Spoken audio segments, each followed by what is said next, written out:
When I arrived at the restaurant for my grandson's 5th birthday party, the hostess looked me up and down and said, "The party is at capacity. You are not on the list." I stood there, clutching a hand-carved wooden truck, watching my son-in-law inside, drinking champagne that I had paid for. That was the moment it hit me. To them, I was just an old wallet that had finally run dry. So I didn't argue. I didn't make a scene. I walked back to my truck, made one phone call, and canceled every single payment. 15 minutes later, the music inside stopped and the real party began. I am Russell Hayes, 68 years old, and for the last 40 years, I have moved half of America's freight across the interstate highway system. I built a logistics empire from a single second-hand rig and a roadmap, but if you looked at me today, you would never know it. I wear flannel shirts, not Italian suits. I drive a Ford, not a Ferrari. And I believe that respect to my daughter Jasmine and her husband Bryce, I am just a retired trucker living on a pension, a lonely old man who is useful only when bills need to be paid. I shifted into park and stepped out. The valet, a young kid with slicked back hair, wrinkled his nose as he approached. He looked at my truck like it was a contagious disease. He hesitated to even take the keys. I didn't let it bother me. I reached into the passenger seat and picked up the gift I had spent the last month making. It was a toy semi-truck, carved from solid black walnut, with working wheels and a little cabin door that opened. I had sanded it until the wood felt like silk. My grandson, Leo, loves trucks. He is the only person in this family who looks at me and sees a hero, not an ATM. Today was his 5th birthday. I had transferred $7,000 to Bryce's account 3 weeks ago to cover this party. Bryce had told me it was for a intimate family gathering. I walked toward the entrance, smoothing down my jacket. It was clean, but it was old. I could feel the eyes of the other guests on me as they stepped out of their Teslas and Mercedes. They were the kind of people who think net worth is a personality trait. I ignored them. I just wanted to see Leo's face when he opened the truck. I reached the heavy oak doors and smiled at the hostess standing behind the podium. She was young, beautiful in a cold way, and she didn't smile back. "Name?" she asked, her finger hovering over her iPad. "Russell Hayes," I said. "I am here for the Sterling party, for Leo Sterling." She tapped the screen, scrolled down, and then scrolled back up. She did it slowly, theatrically. Then she looked at me with a practiced look of fake sympathy. "I am sorry, sir. I don't have a Russell Hayes on the guest list." I frowned. "That's a mistake. I am the grandfather. I paid for the party." She let out a short, sharp sigh, like I was wasting her valuable time. "Sir, this is a private event. Mr. Sterling was very specific about the guest list. It is strictly limited to close family and business associates. If you are not on the list, you cannot enter." I looked past her shoulder, through the glass panels of the double doors. The restaurant was bathed in golden light. I saw the balloons, silver and gold. I saw the waiters moving with trays of expensive hors d'oeuvres. And then I saw him, Bryce, my son-in-law. He was standing near the bar, holding a crystal flute of champagne, laughing with a group of men in sharp suits. He looked like he owned the world. He was wearing a tuxedo that probably cost more than my truck. Beside him was my daughter, Jasmine.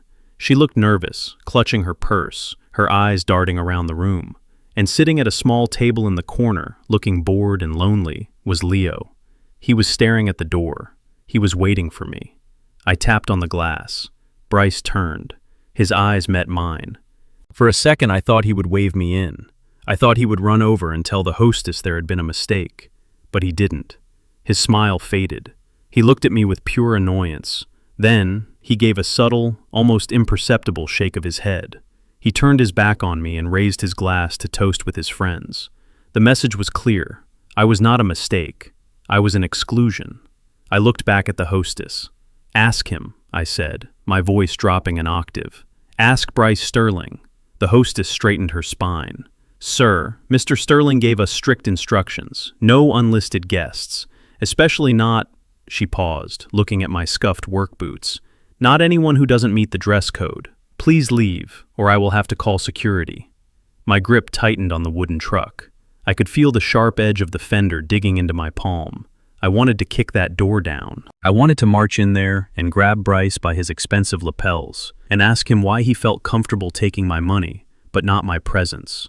But then I looked at Leo again. If I caused a scene, Leo would see his grandfather getting dragged out by security guards. I would not ruin his memory of his birthday. I took a deep breath. The cold Chicago air filled my lungs.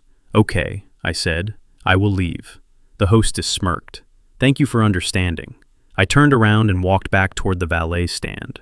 But I didn't get in my truck. I stood under the awning, out of the wind, and pulled out my phone. My hands were steady. My heart was beating slow and hard, like a war drum. I didn't call Jasmine. She wouldn't answer, or if she did, she would just cry and beg me not to make Bryce mad. I was done making Bryce mad. I was about to make him destitute. I dialed a number that was saved in my contacts simply as the Vault. It wasn't a customer service line. It was a direct line to the private wealth management division of the bank, where I had parked the proceeds from the sale of my company. A woman answered on the first ring. "Good evening, Mr. Hayes. How can I help you?" I watched the restaurant through the window. I could see the waiters pouring another round of vintage wine. "Sarah," I said, my voice calm, "I need you to look at the supplementary platinum card ending in 4590, the one issued to Bryce Sterling." "One moment, sir." I waited. Inside, Bryce was clapping another man on the back, pointing to the open bar as if he were the king of generosity. "I have it, sir," Sarah said. "I see a pending charge of $7,000 for a deposit at LeBlanc Restaurant, and an open authorization for the bar tab currently running at $2,000. "Mark the deposit as fraudulent," I said. There was a pause on the line. Sarah was a professional, but even she was surprised. "Sir, if we mark it as fraud, the funds will be clawed back immediately. The merchant will receive a notification that the payment has been revoked. The card will be locked." "I know," I said. "Do it. And Sarah, block the merchant. Flag any future transaction from this location as suspicious activity. I want that card to be as useless as a piece of plastic scrap." "Done, Mr. Hayes. The charge has been reversed. The card is frozen. Is there anything else?" "No, that will be all." I hung up. I didn't leave. I wanted to watch. For 2 minutes, nothing happened. The party continued. The jazz band played a smooth, upbeat tune. Bryce was still smiling. And then, the manager appeared. He was a tall man with a thin mustache, holding a portable credit card terminal. He walked up to Bryce. He didn't look happy. I saw Bryce wave his hand dismissively and tap his card on the machine. He laughed, saying something to his friends, probably joking about a technical glitch. The manager shook his head. He held the machine up. Red light. Bryce frowned. He pulled the card out and swiped it. Red light. He rubbed the chip on his jacket and inserted it again. Red light. I stood outside in the cold, feeling a fire burning in my chest. I saw the color drain from Bryce's face. He patted his pockets, looking for another card. I knew he didn't have one. He had maxed out his personal limits months ago trying to keep up appearances. He was living on my credit. The manager signaled to a waiter. The waiter stopped pouring the wine.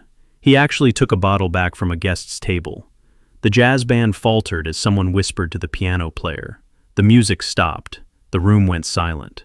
Bryce was arguing now. He was pointing at the manager, his face turning red. I could imagine what he was screaming. "Do you know who I am?" But the manager didn't care who he was. He cared about the bill. I saw Jasmine step forward, looking terrified. She opened her purse, but I knew she had nothing in there but lipstick and tissues.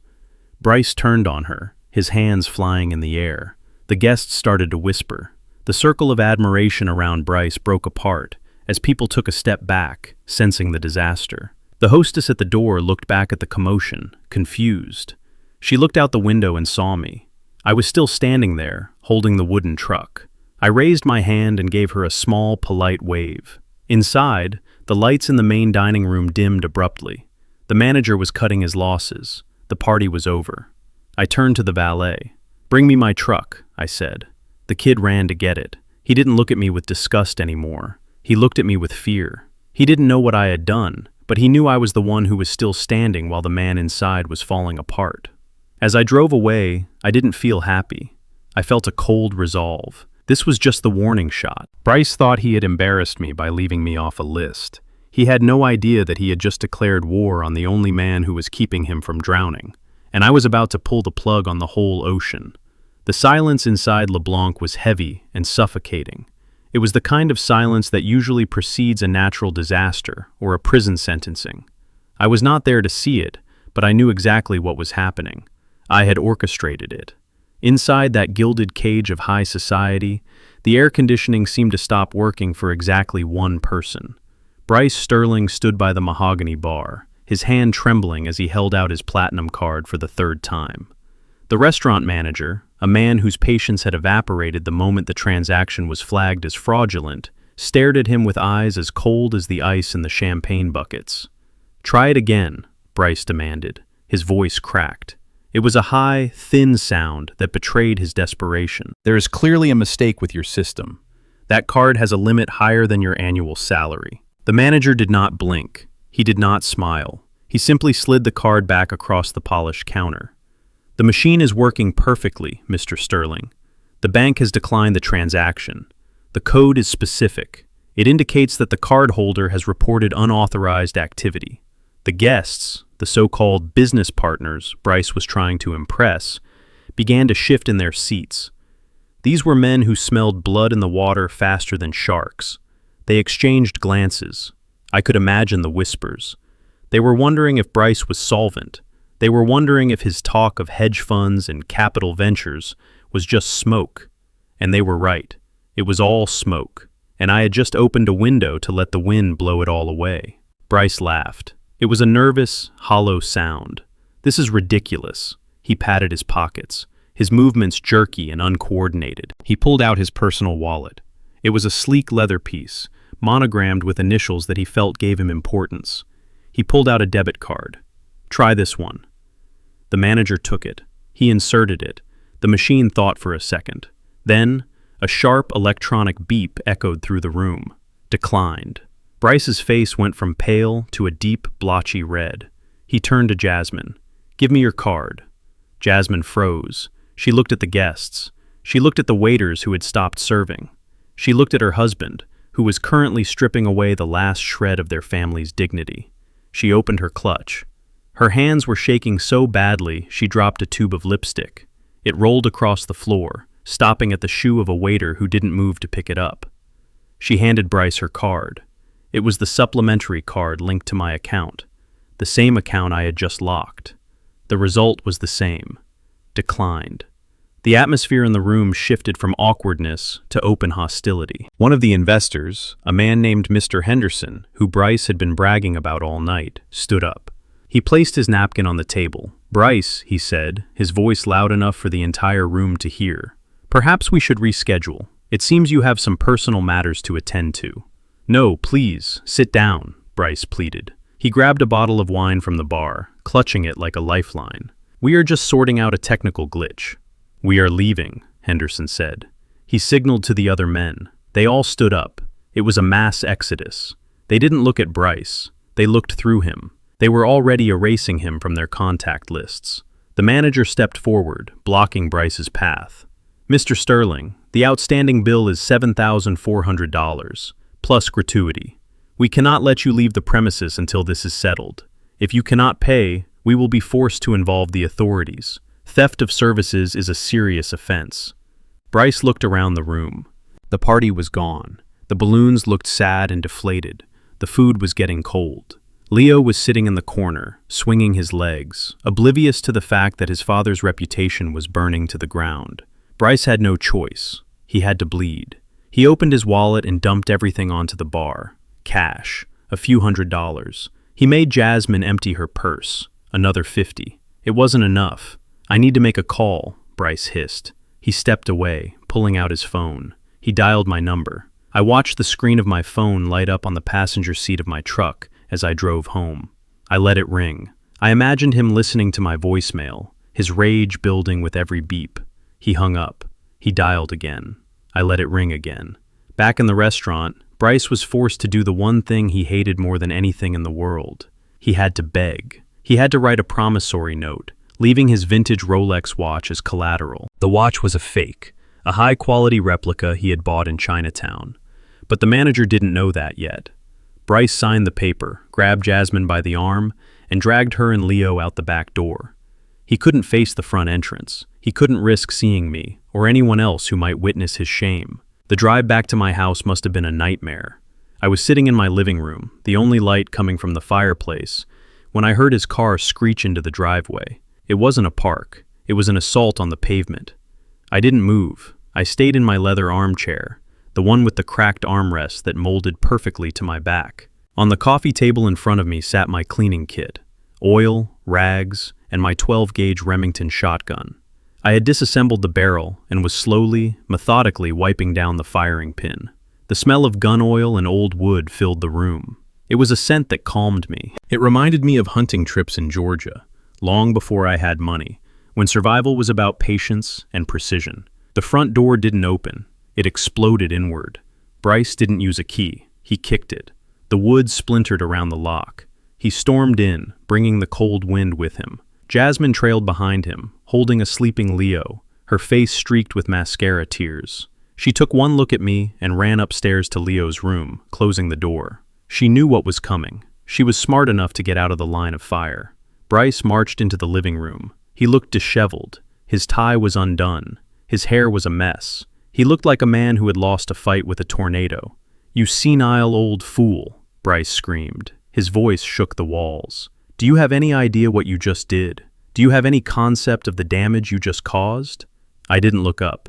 I picked up a small flannel rag and dipped it in the oil. I began to rub the stock of the gun. Circular motions, slow, deliberate. "Look at me when I am talking to you," Bryce roared. He kicked the coffee table. The oil bottle wobbled, but didn't fall. "You humiliated me. You made me look like a beggar in front of the most important investors in the city." Henderson walked out. "Do you hear me?" He walked out. "That deal was worth millions." "It was worth nothing," I said softly. My voice was low, barely a whisper. But in the quiet room, it carried more weight than his shouting. "Because you have nothing to invest, Bryce. You were using my money to buy their respect." "That is my money," Bryce spat. He pointed a finger at me. A finger that had never done a hard day's labor in its life. "You promised to support this family. You promised Jasmine. And instead, you pull a stunt like this? Because of what? Because you didn't get a seat at the table?" He laughed, a cruel, mocking sound. "You think you belong at that table, Russell? Look at you. You are sitting in the dark cleaning a gun like some redneck hillbilly. You spent your whole life driving trucks. You smell like diesel and cheap coffee. You think putting on a suit makes you one of us? You are a grease monkey who got lucky. You are a glorified delivery boy." He took a step closer. His shadow fell over me. "The only reason people tolerate you is because of the checkbook. Without that, you are nothing. You are invisible. And tonight, you embarrass the only person who is actually trying to elevate this family's status." I stopped cleaning. I set the rag down. I picked up the barrel of the shotgun. I didn't point it at him. I simply held it up to the light, checking the bore for dust. The metal gleamed, cold and dark. I snapped the barrel back onto the stock. The sound was distinct. It was the mechanical clack of steel locking into place. It was a sound that every man knows instinctively. It is the sound of a conversation ending. I slowly pumped the action. Ch-clack. Bryce stopped mid-sentence. His mouth was open, but the words died in his throat. He looked at the gun, then he looked at my eyes. For the first time that night, he really looked at me. He didn't see the old man who paid the bills. He saw the man who had driven solo runs through the darkest highways of America in the 70s. He saw the man who had faced down hijackers and union busters and came out standing. I didn't say a word. I didn't have to. I just looked at him with a gaze that was empty of anger and full of something much worse. Indifference. I looked at him like he was a bug on my windshield, a nuisance. The silence stretched. The clock on the mantel ticked. Bryce swallowed hard. His Adam's apple bobbed. The arrogance drained out of his posture. He took a step back, then another.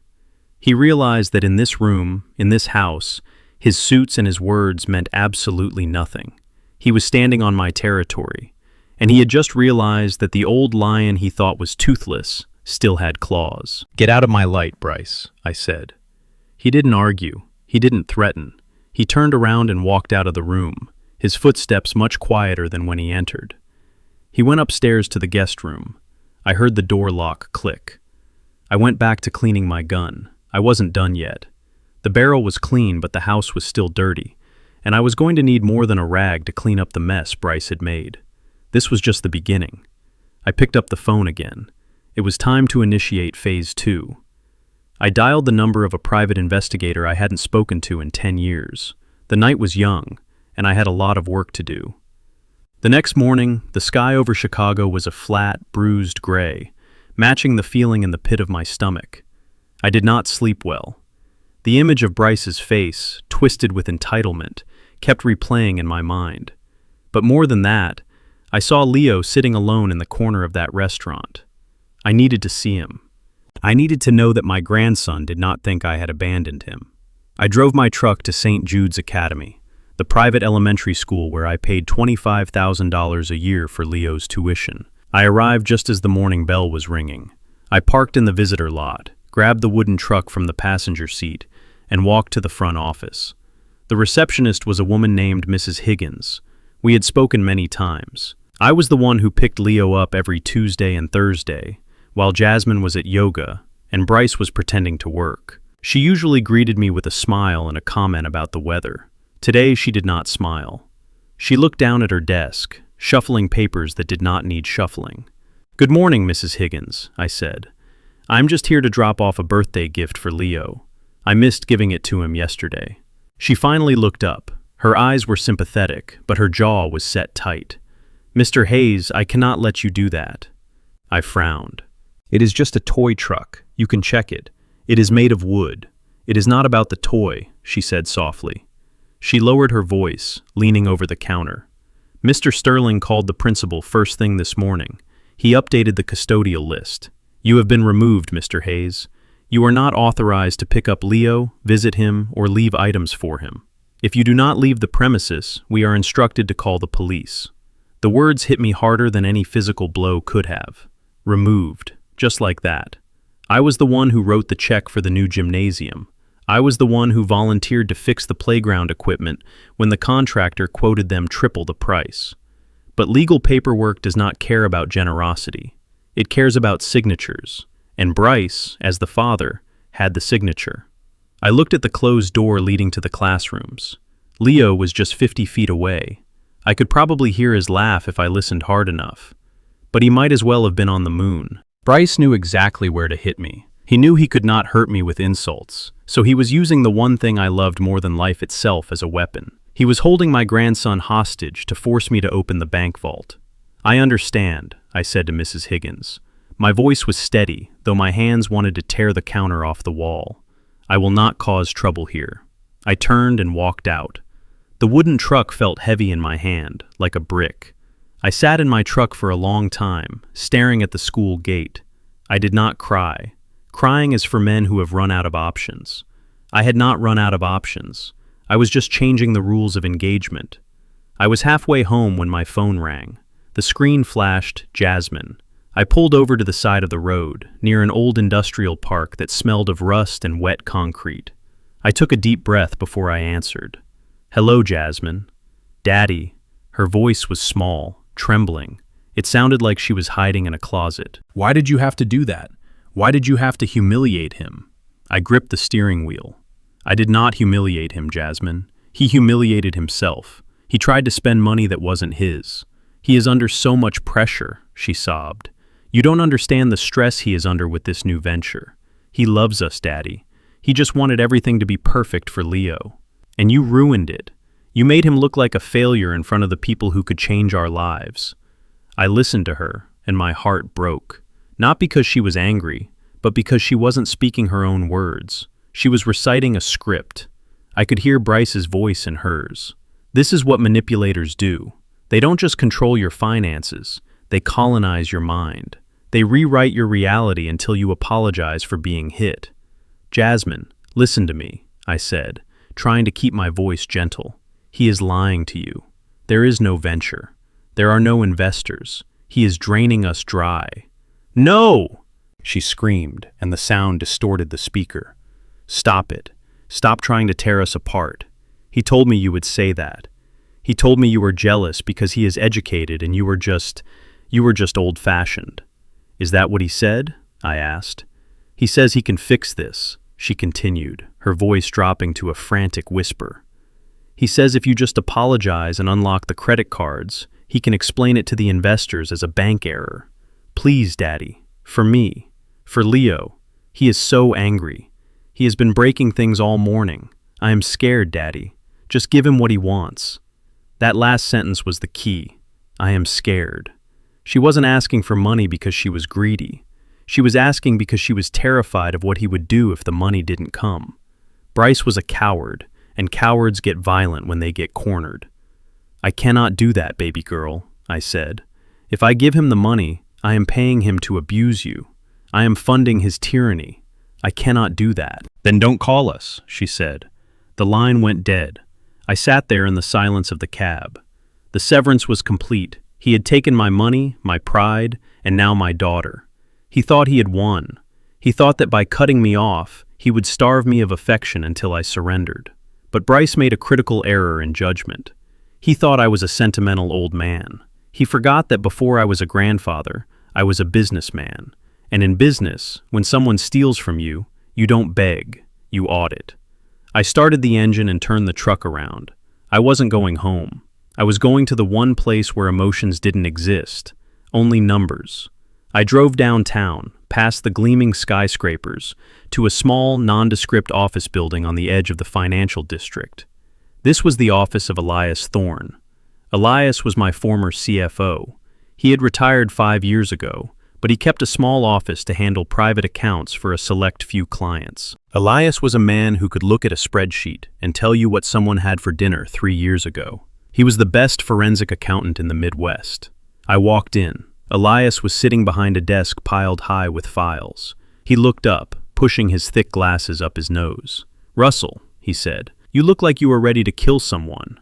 "Not yet," I said, sitting down. "I need you to dig, Elias. I need you to find out where the money went." Elias didn't ask why. He knew Bryce. He had never liked him. He opened his laptop. "What are we looking for?" "Everything," I said. "I want to know about the $200,000 I gave them for the down payment on the house last year. I want to know about the college fund for Leo. I want to know about every single transaction on the supplementary cards." Elias cracked his knuckles and started typing. The room was silent except for the rhythmic clicking of the keyboard. I watched him work. I felt a strange sense of calm. This was a battlefield I understood. Facts, figures, paper trails. These were things that didn't lie. Jasmine could be manipulated. Bryce could lie. But the numbers always told the truth. It took him an hour. It felt like a lifetime. Finally, the printer in the corner whirred to life. It spit out 3 sheets of paper. Elias picked them up. He read them, and his face went pale. He looked at me, and for the first time in 20 years, I saw him hesitate. "Russell," he said, "you are not going to like this." "Give it to me," I said. He slid the papers across the desk. I picked them up. My eyes scanned the columns, the dates, the amounts, the recipients. The $200,000 for the house down payment? It never went to a title company. It was wired to a shell company in Delaware called Sterling Consulting. And from there, it was transferred to a dealership. "He didn't buy the house," Elias said quietly. "He is renting it. The lease is in his name. The money you gave him, he bought a car, a Porsche 911 GT3. I felt a cold rage settle in my chest. He was living in a rental house, letting my daughter believe they owned it, while he drove a car worth more than her college education. "Keep looking," I said. Elias pointed to the second page. "This is the college fund, or what is left of it. He has been withdrawing cash, large amounts, 9,000 here, 5,000 there. And look at the location of the ATM withdrawals." I looked. They were all in the same zip code, a high-end residential district on the north side. Not where they lived, not where he worked. "And there is this," Elias said, sliding the final page over. "Recurring payments, $3,000 a month, to a luxury apartment complex called the Meridian." I stared at the name. The Meridian. That wasn't an office. That was a residence. "He is keeping someone," I said. The realization was not a shock. It was a confirmation. A man who steals from his family usually has a vice that needs feeding. Bryce's vice wasn't just gambling or drugs. It was another life. "Print it all," I said. "Every single page."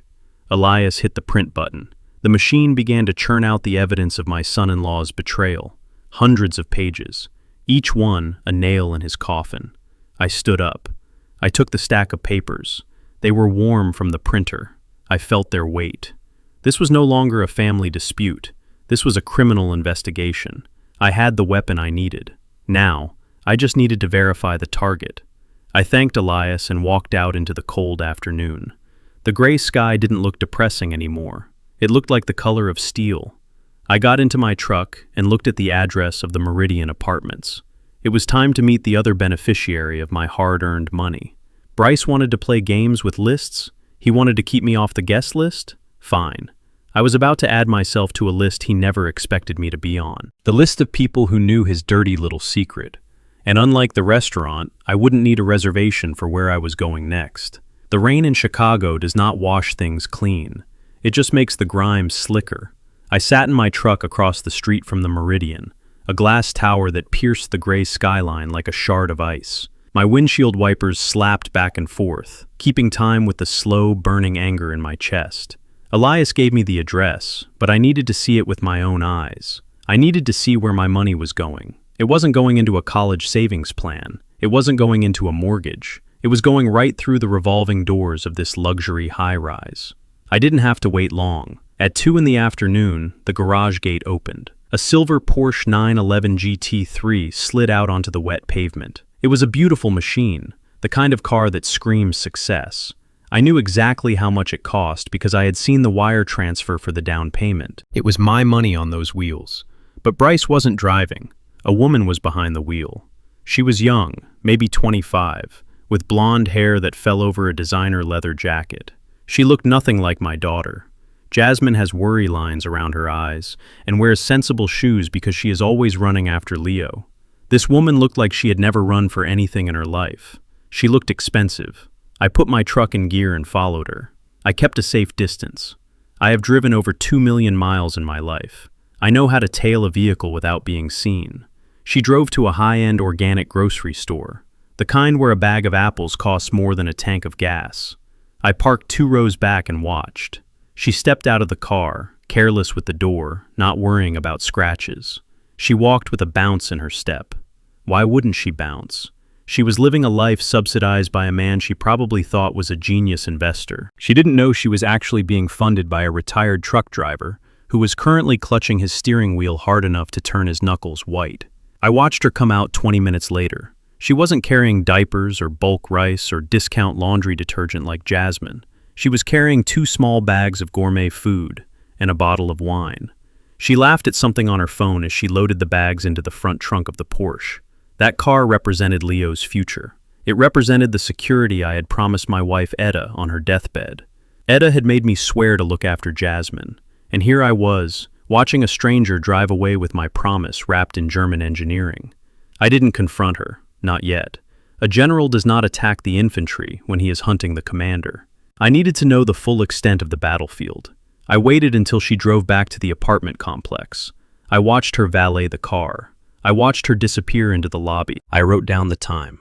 I wrote down the license plate. Then I turned my truck toward home. My house was quiet and empty, but it wouldn't stay that way for long. I knew Jasmine would come. Bryce was desperate, and when Bryce was desperate, he sent his wife to do his begging. Sure enough, just after sunset, headlights swept across my living room wall. It was Jasmine's minivan. It was 6 years old, with a dent in the rear bumper that Bryce had promised to fix 2 years ago. The contrast made my stomach turn. The mistress drove a Porsche. The wife drove a beat-up van. I opened the door before she could knock. Jasmine looked terrible. Her eyes were red and puffy. She was wearing a coat that was too thin for the weather. She shivered as she stepped inside, but I didn't think it was just from the cold. "Daddy," she said, her voice cracking. "I didn't think you would be awake." "I am always awake," I said. "Come in, Jasmine. Sit down." She sat on the edge of the sofa, perched like a bird ready to fly away. She refused the tea I offered. She wrung her hands together. I looked at her hands. She wasn't wearing her wedding ring. That was new. Or maybe she had sold it. "I need to ask you something," she started, looking at the floor. "And please, before you get mad, just listen." "I am listening," I said. "We are a little short this month," she said. "Just a cash flow issue. The investors haven't released the funds for Bryce's project yet, and we have bills, big bills." "How much?" I asked. I kept my voice flat. 5,000, she whispered, just to tide us over. For groceries, for the house, and for Leo's school. They sent a notice today. I looked at my daughter. I saw the lie sitting heavy on her shoulders. She was a terrible liar. She had been raised to tell the truth. Bryce had turned her into this, a beggar in her own father's house. $5,000, I repeated, and you need it in cash. Yes, she said quickly. The bank account is frozen. You know that, because of what you did yesterday. So cash would be best. I stood up and walked to the window. I looked out at the dark street. I knew exactly where that cash would go. It wouldn't go to groceries. It would go to the Meridian. It would go to keeping the Porsche on the road. It would go to maintaining the illusion that Bryce was a big shot. I cannot give you cash, Jasmine, I said. Her head snapped up. Daddy, please. We have nothing in the fridge. Leo is eating cereal for dinner. Then I will buy you groceries, I said, turning to face her. I will fill your pantry. I will fill your freezer. I will come over there right now with a trunk full of food. But I will not give you $5,000 in cash. She stood up, her face flushing with anger. Why do you have to be so controlling? You have the money. It sits in your account doing nothing. Why do you have to verify every penny I spend? Do you think I am a child? Do you think I am drug addict? No, I said. I think you are a victim. I am a wife, she shouted. I am trying to support my husband. Why can you not just help us without making it a lesson? Because I am done funding his lies, I said. My voice rose, just a little. I will not pay for his mistakes anymore. She grabbed her purse. Fine. If you won't help us, we will find someone who will. Bryce was right. You just want to see him fail. You want to see us on the street so you can say I told you so. Jasmine, I said, reaching out for her. Don't, she said, pulling away. She walked to the door. Just don't. She slammed the door behind her. I watched her get into the minivan. I watched her back out, nearly hitting the mailbox. My heart ached. I wanted to run after her. I wanted to give her the money just to stop her pain. But that is what I had been doing for 5 years. And look where it had gotten us. The wound was infected. Putting a Band-Aid on it wouldn't help. I had to cut it open. I didn't sleep that night. I sat in the dark, thinking about what she said. Leo's school. They sent a notice. That part stuck in my head. I had given Jasmine a check for the full semester's tuition 2 months ago. $12,000. I had written it to her so she could deposit it and pay the school online, like she always did. She said it made Bryce feel better if the payment came from their family account. If the school was sending notices, where was that money? The next morning, I didn't call. I acted. I put on my best suit. I drove to St. Jude's Academy. I didn't go to the reception desk where Mrs. Higgins would turn me away. I went straight to the administration building, to the bursar's office. I knew the bursar, Mr. Henderson. He was a fair man. I walked in without an appointment. Mr. Henderson looked surprised, but he didn't kick me out. Russell, he said, I heard about the incident at the restaurant and the restricted list. I am afraid I cannot give you any information about Leo. I am not here to pick up Leo, I said, placing my checkbook on his desk. I am here to pay a bill. My daughter told me there was a notice regarding Leo's tuition. I want to clear the balance. Mr. Henderson hesitated. He looked at his computer screen. Then he looked at me with a pained expression. Russell, usually I would say yes. We always appreciate prompt payment, but the situation is more complicated than a missed month. What do you mean? I asked. He turned the monitor so I could see. The balance wasn't $5,000. It was $25,000. No payment has been made for this academic year, Mr. Henderson said softly. Not a cent. We have sent 3 warnings. The deadline was yesterday. Technically, Leo is no longer enrolled. We were just waiting until the end of the week to inform the teachers. The room spun. I gripped the edge of the desk. But I wrote a check, I said. 2 months ago. $12,000. Mr. Henderson shook his head. We never received it, Russell. I closed my eyes. I saw it all clearly. The check I gave Jasmine. She must have given it to Bryce. And Bryce saw $12,000 and saw a down payment on a Porsche. He saw a month of rent at the Meridian. He looked at his own son's education and decided it was less important than his ego. He stole from his own child. It wasn't just greed anymore. Greed I could understand. Greed is human. This was something else. This was a complete absence of morality. To let your 5-year-old son be kicked out of school, to let him lose his friends, his routine, his safe space, just so you can play rich man with a mistress. That is not human. That is monstrous. My sadness evaporated. The pity I felt for Jasmine the night before hardened into cold steel. I opened my checkbook.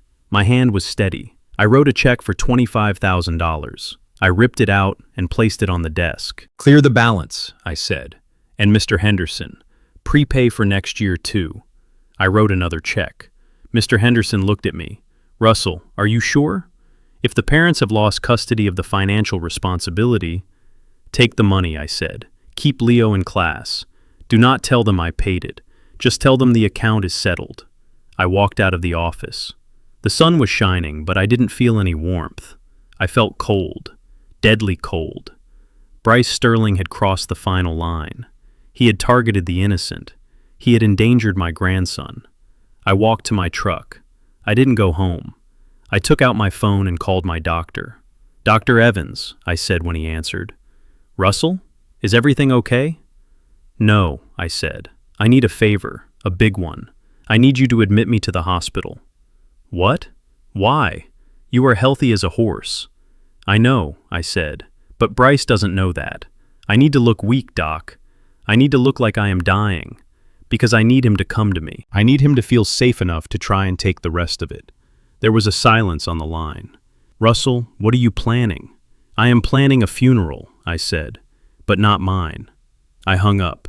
It was time to play dead.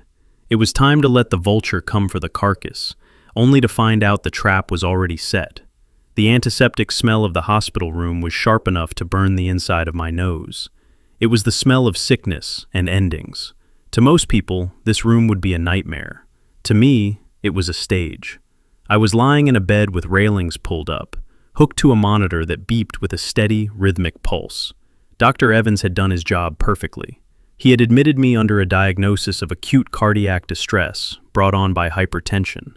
It was vague enough to be terrifying, but specific enough to be believable for a man of my age. 2 hours ago, I had walked into the lobby of my bank, the main branch on 5th Avenue. I waited until the line was long. I waited until the cameras were watching. And then, I didn't just fall, I crumbled. I let my legs give out, grabbing my chest, gasping for air like a fish thrown onto the dock. I saw the panic in the teller's eyes. I heard the gasps of the customers.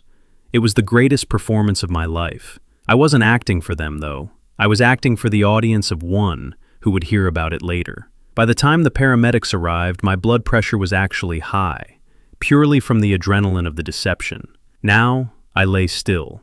My skin was pale, not from illness, but because I hadn't eaten since the day before. I let my mouth hang open slightly. I made my hands tremble whenever I moved them. The door to my room was closed, but I could hear footsteps approaching.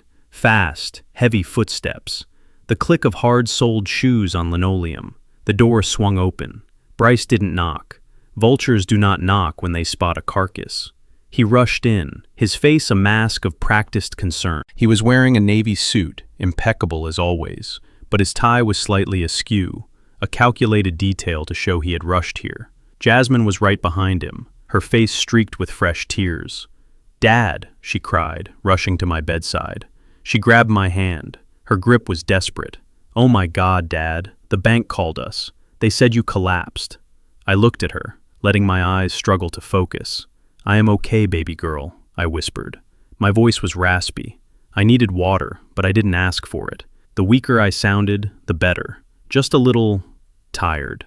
Bryce stepped forward. He placed a hand on Jasmine's shoulder, squeezing it. It looked supportive, but I knew it was possessive. He was asserting his place. "Russell," he said. His voice was deep, serious. "The doctor said it was a severe hypertensive crisis. You could have had a stroke. You could have died." I looked at him. I saw the calculation in his eyes. He wasn't looking at a father-in-law. He was looking at an obstacle that was finally removing itself. "I am fine, Bryce," I wheezed. "Just stress." "Stress," Bryce repeated, shaking his head. He looked at Jasmine. "See? I told you. He is taking on too much. Managing the accounts, the properties, the legal battles. It is killing him." Jasmine nodded, sobbing. "You need to rest, Dad. You cannot keep doing this." I closed my eyes, letting out a long, shuddering breath. The monitor beeped a little faster. I had learned how to control my breathing to manipulate the machine. Shallow breaths raised the heart rate. Bryce leaned in closer. "Russell, we need to talk about reality. You are not 20 anymore. You cannot handle the complexity of your estate. Look at what happened with the school. Look at the restaurant. You are confused. You are making mistakes. And now your body is shutting down." I opened my eyes and looked at him. "What do you want, Bryce?" "I want to help you," he said. He reached into his leather briefcase. The sound of the zipper was loud in the quiet room. He pulled out a blue folder. It was thick. "I had my lawyer draw these up this morning," he said, placing the folder on the bedside table. "It is a durable power of attorney. It gives me and Jasmine the authority to handle your finances, your medical decisions, and your assets while you recover. It is just temporary, Russell, just until you are back on your feet." I looked at the folder. It was the key to the kingdom. If I signed that, Bryce could drain my accounts, sell my house, and liquidate my investments before I was even discharged. He could legally steal everything I had built. "I don't know, Bryce," I said, making my hand shake as I reached for the water cup. I need to read it." Bryce sighed, a sound of immense patience. "Russell, it is standard boilerplate. Jasmine has already read it. Haven't you, honey?" Jasmine looked up, her eyes wide and red. Yes. Bryce explained it to me. It just lets us pay the bills, Dad, so you don't have to worry." He had gaslighted her into signing her own inheritance away. "I need a moment," I said, with Jasmine outside. Bryce stiffened. "Russell, I don't think—" "Please," I whispered. "Just a minute with my daughter." Bryce clenched his jaw, but he nodded. He was so close to the prize, he could afford to be generous. "Take your time," he said. "I will go get some coffee." He walked out. As soon as the door clicked shut, I squeezed Jasmine's hand. This time, my grip wasn't weak. It was firm. "Jasmine," I said. My voice was stronger. "Do you trust him?" She blinked. "Dad, of course. He is my husband." "Do you trust him more than you trust me?" She looked away. "Dad, please. Don't make me choose. He is just trying to save the family." I looked at her. I saw the fear. I saw the exhaustion. She was broken.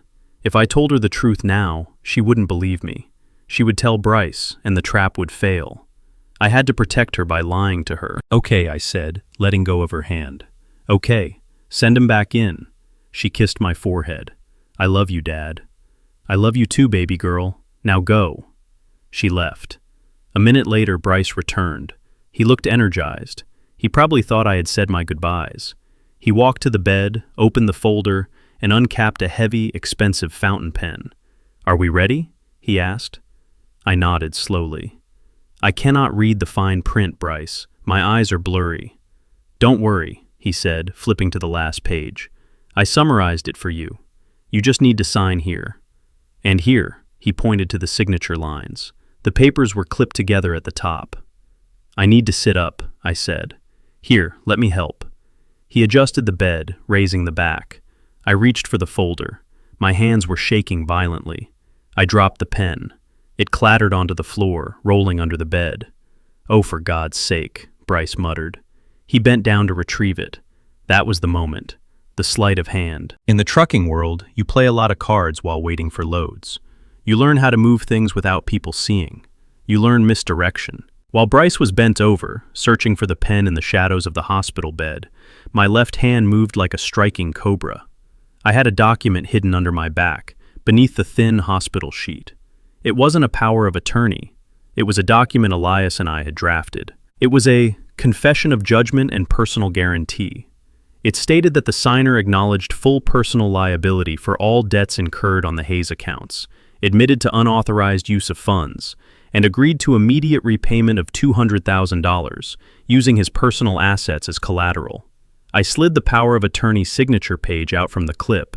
It was loose, as I knew Bryce wouldn't staple it until it was signed to keep it neat, and slid my document in its place. The formatting was identical. Same font, same margins, same signature of grantee line at the bottom. Bryce popped back up, holding the pen. "Got it." He placed the pen in my hand. He didn't look at the paper. He was looking at my face, watching for any sign of hesitation. He was so focused on my eyes, on my defeat, that he didn't look at what was sitting on the tray table. I signed. My signature was shaky, barely legible, but it was there. "Okay," I wheezed. "Now you." "Me?" Bryce asked. "Yes," I said. "You have to sign to accept the authority. Otherwise, the bank won't honor it. You know that." "Of course," he said. He was arrogant. He didn't read. Why would he? He brought the papers. He thought he controlled the paper trail. He took the pen. He bent over the table. "Sign it, Bryce," I thought. "Sign your life away." He pressed the nib to the paper. The ink flowed. Bryce Sterling. A large, sweeping signature with a flourish at the end. The signature of a man who thought he had just won the lottery. He capped the pen. He smiled. It was a wolfish smile. "You did the right thing, Russell," he said. He closed the folder. "I will take care of everything. You just sleep." I watched him put the folder back in his briefcase. He had just signed a confession that would hold up in any court in Illinois. He had just legally admitted to being a thief and agreed to pay me back every cent. "I will sleep now," I said, closing my eyes. "Rest well, old man," Bryce said. There was no warmth in his voice anymore, only triumph. He walked out of the room. I waited until his footsteps faded down the hallway. Then I opened my eyes. I reached for the monitor controls and silenced the beeping. I wasn't shaking anymore. I sat up, poured myself a glass of water, and drank it in one long gulp. The trap was sprung. The rat had taken the cheese. Now, all I had to do was wait for the snap. The hospital room was quiet, but my mind was louder than a diesel engine on a steep grade. I lay in the bed, the heart monitor chirping a steady rhythm that I had learned to ignore. To the nurses and the doctors, I was a sleeping old man, recovering from a near-fatal hypertensive crisis.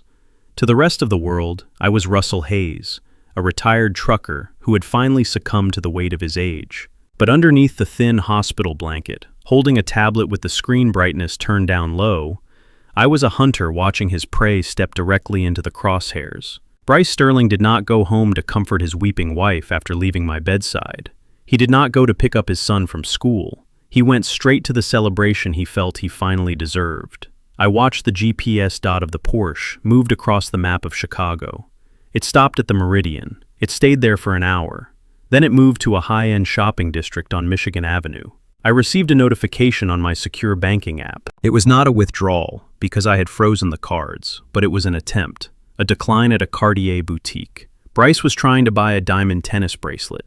He was probably standing there, embarrassed, explaining to the sales clerk that it was a bank error. I could imagine the sweat on his forehead. But Bryce was resourceful when it came to his vices. 10 minutes later, I saw a withdrawal from a joint savings account he shared with Jasmine, $5,000. It was the last of their liquid cash. He bought a smaller bracelet. He bought a bottle of Dom Perignon. He was celebrating the signing of the power of attorney. He thought the document was his golden ticket. He thought that by tomorrow morning, he would have access to my entire portfolio. He was already spending the millions he thought he had stolen. I switched the feed on my tablet to the camera I had installed in the hallway of his rental house. It was empty. Jasmine was likely in the kitchen, or picking up Leo. Bryce was with the mistress, popping champagne, toasting to the death of the old man and the rise of the new king. The arrogance of a man like Bryce is his blind spot. He believes he is the smartest person in the room because he wears the most expensive suit. He believes that because I spent my life in work boots, I cannot possibly understand the complexities of finance. He sees me as a resource to be mined, not a mind to be feared. He was about to learn that the hardest lessons in life do not come from a university lecture hall. They come from the school of hard knocks, and I was the dean of admissions. While Bryce was busy playing the tycoon with his mistress, my next piece on the chessboard was moving into position. I had made a call earlier that morning to an old associate of mine named Mr. Wallace. Wallace was not a trucker. He was a retired actor who had found that he had a talent for corporate con games. He looked like old money. He spoke with a transatlantic accent that sounded like it cost money to listen to. I had hired him for a specific role. I called it the Angel Investor. I watched the surveillance feed from the private club where Bryce had moved his celebration. Wallace walked in. He was wearing a bespoke suit and a watch that cost more than Bryce's car. He sat at the bar, 2 seats away from Bryce. He ordered a scotch, neat, and started talking to the bartender about his latest acquisition in Silicon Valley. He spoke loud enough for Bryce to hear, but not so loud that it seemed staged. I saw Bryce's ears perk up. It was like watching a dog hear a can opener. Bryce turned. He saw the suit. He saw the watch. He saw the opportunity. "Excuse me," Bryce said, leaning over. I couldn't help but overhear. "You are in venture capital?" Wallace turned slowly. He looked Bryce up and down, assessing him. "I am. And you are?" "Bryce Sterling," Bryce said, extending his hand.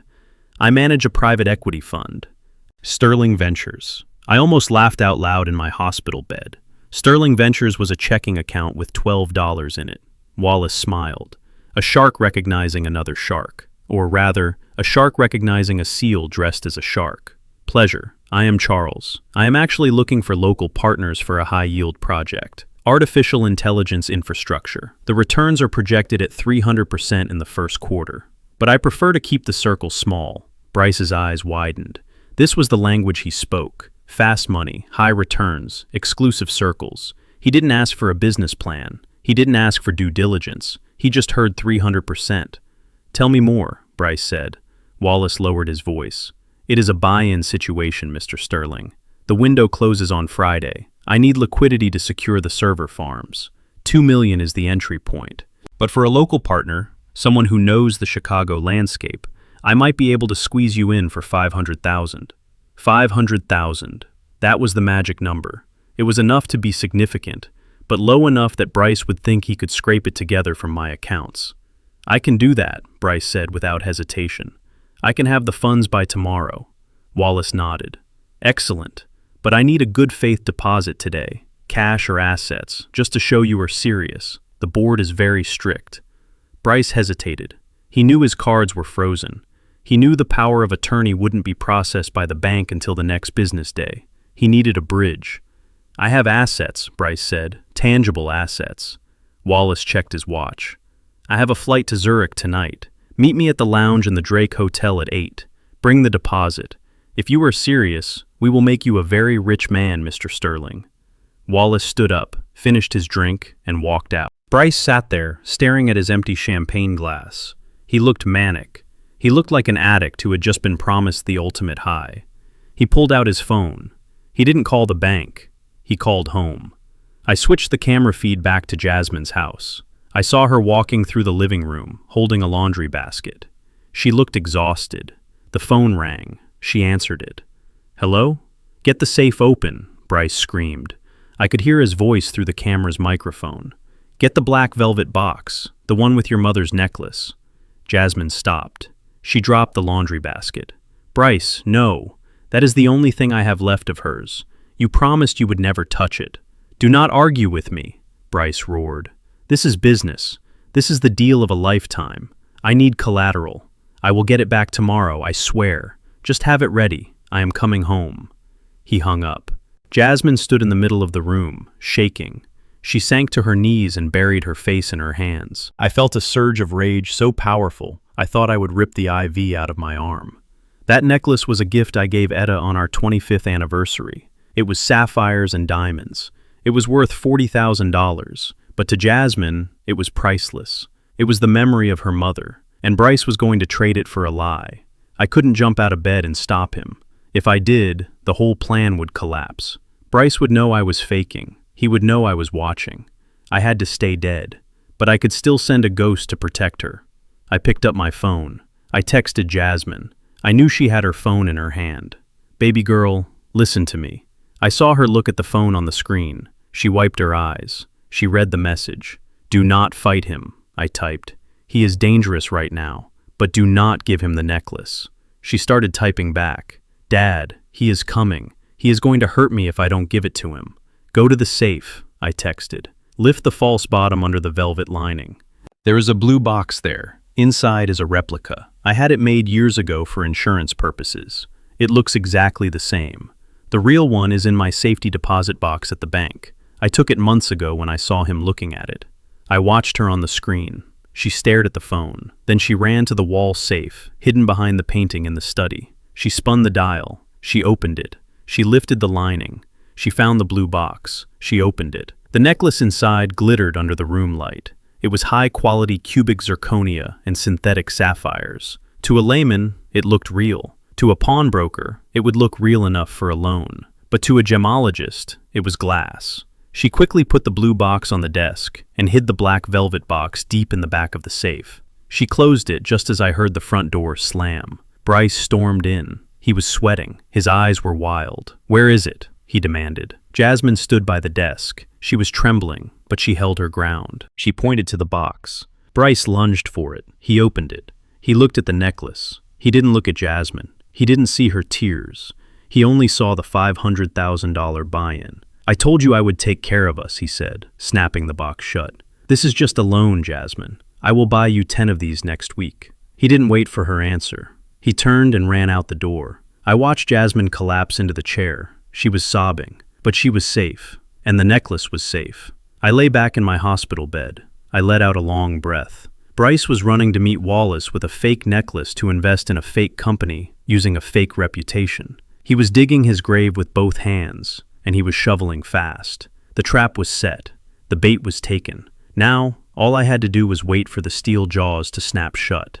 I closed my eyes, and finally, for the first time in 2 days, I slept. The nightmare was almost over. The reckoning was about to begin. The rain had turned into a sleet that coated the streets of Chicago in a layer of gray slush. It was fitting weather for a funeral, and Bryce Sterling was unknowingly attending his own. He parked his Porsche illegally in front of Gold and Stone, a high-end pawnbroker on Wabash Avenue that catered to the desperate elite. He didn't feed the meter. He didn't care. In his mind, he was 45 minutes away from securing a partnership that would make parking tickets irrelevant. He clutched the black velvet box in his pocket, as if it contained a human heart. He pushed through the heavy glass door. The shop smelled of old money and quiet despair. The broker, a man named Mr. Solomon, who wore a loop around his neck like a stethoscope, looked up from a ledger. He didn't smile. He knew why men like Bryce came in at 7 in the evening on a Tuesday. "I need a bridge loan," Bryce said, placing the box on the counter. He tried to sound casual, but his voice was tight. "I have a liquidity issue with a wire transfer. I need $50,000, cash. I will buy it back on Monday for $60. Mr. Solomon didn't answer. He opened the box. The sapphire necklace glittered under the halogen lights. It looked magnificent. It looked like a king's ransom. Bryce smirked. He felt the power returning to his veins. This was the necklace Jasmine's mother had worn to the opera. It was the real deal. Mr. Solomon picked up the necklace. He didn't gasp. He didn't admire it. He pulled his loop up to his eye and leaned in. The silence in the room was heavy. The only sound was the ticking of a grandfather clock in the corner. Bryce tapped his fingers on the glass counter. "Come on," he thought. "Hurry up. Wallace is waiting." After a long minute, Mr. Solomon set the necklace back in the box. He took the loop off his eye and looked at Bryce with a flat, bored expression. "I cannot help you, Mr. Sterling." Bryce laughed. It was a sharp, incredulous sound. "What do you mean you cannot help me? That is a $40,000 piece. I am asking for 50 because I know its value has appreciated. Look at the clarity of the stones." Mr. Solomon pushed the box back across the counter. It slid with a soft hiss. "The setting is gold-plated," he said calmly. "The stones are high-grade cubic zirconia. The sapphires are synthetic corundum. It is a very nice replica, probably used for travel or display. It is worth maybe $300 on a good day." Bryce froze. The world tilted on its axis. "No," he stammered. "That is impossible.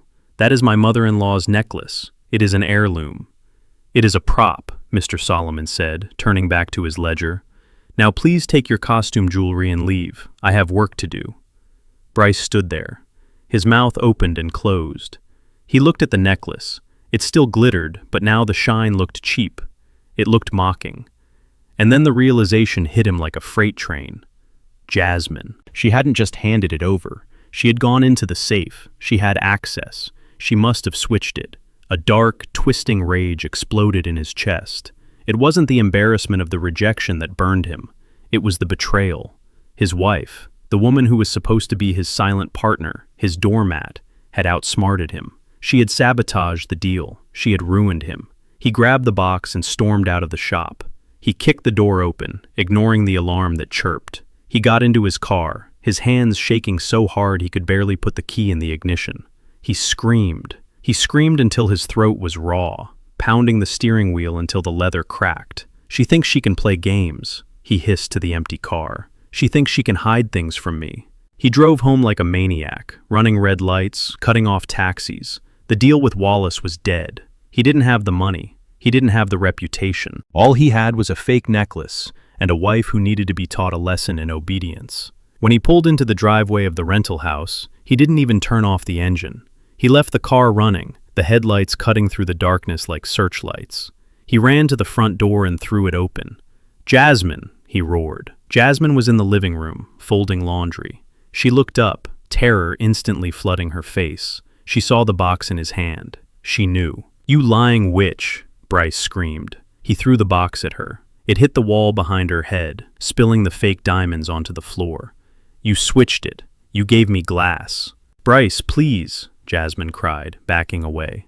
"I couldn't let you sell it. It is Mom's." "It is mine," Bryce yelled. "Everything in this house is mine. You are mine. And when I tell you to do something, you do it." He grabbed a vase from the entry table. It was a wedding gift from her aunt. He hurled it across the room. It shattered against the fireplace, sending shards of porcelain flying. Jasmine screamed and covered her face. "You ruined everything," Bryce ranted, pacing the room like a caged animal. "I had $2 million waiting for me. $2 million, and you stole it from me because you are selfish. You are just like your father, holding on to pennies while I am trying to build an empire." He kicked the coffee table, overturning it. Magazines and candles spilled everywhere. The noise was deafening. Upstairs in the hallway closet, Leo sat huddled among the winter coats. He had his hands over his ears, his eyes squeezed shut. He was trembling. He wanted his grandpa.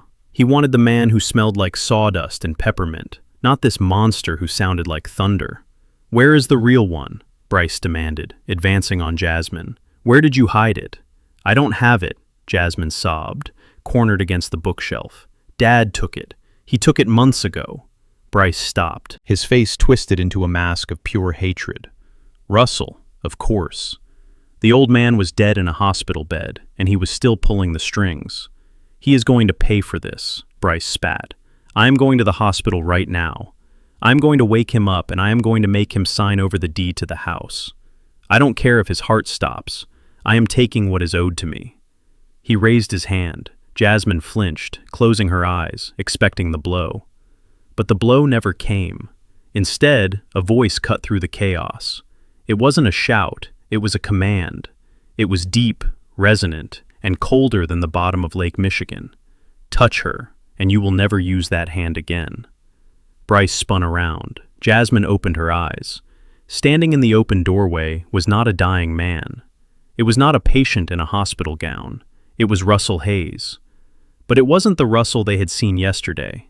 He wasn't wearing his flannel shirt or his work boots. He was wearing a charcoal three-piece suit that fit him perfectly. His shirt was crisp white. His tie was silk. He stood tall, his shoulders squared, his spine as straight as a steel beam. The weakness was gone. The tremors were gone. The age seemed to have melted away, revealing the dangerous man who had built a fortune with his bare hands. He stepped into the room. The glass crunched under his polished dress shoes. He didn't look at the broken vase. He didn't look at the overturned table. He looked directly at Bryce. His eyes were dark and hard, void of any sympathy. "Dad," Jasmine whispered. She looked at him as if he were a ghost. "You were supposed to be dying," Russell finished for her. He didn't break eye contact with Bryce. "I know, that is what the script said, but I decided to rewrite the ending." Bryce took a step back. He looked confused, his brain struggling to process the image in front of him. You are sick." "The doctor said—" "The doctor works for me," Russell said, taking another step forward. "The bank works for me, and as of this morning, when you signed that confession of judgment disguised as a power of attorney, you work for me too." "What are you talking about?" Bryce stammered. He tried to summon his arrogance, but it flickered and died in the face of Russell's intensity. "I have your power of attorney. I am in charge here." Russell reached into his inside jacket pocket. He didn't pull out a gun. He pulled out a folded piece of paper. He unfolded it slowly, deliberately. "You signed a confession, Bryce.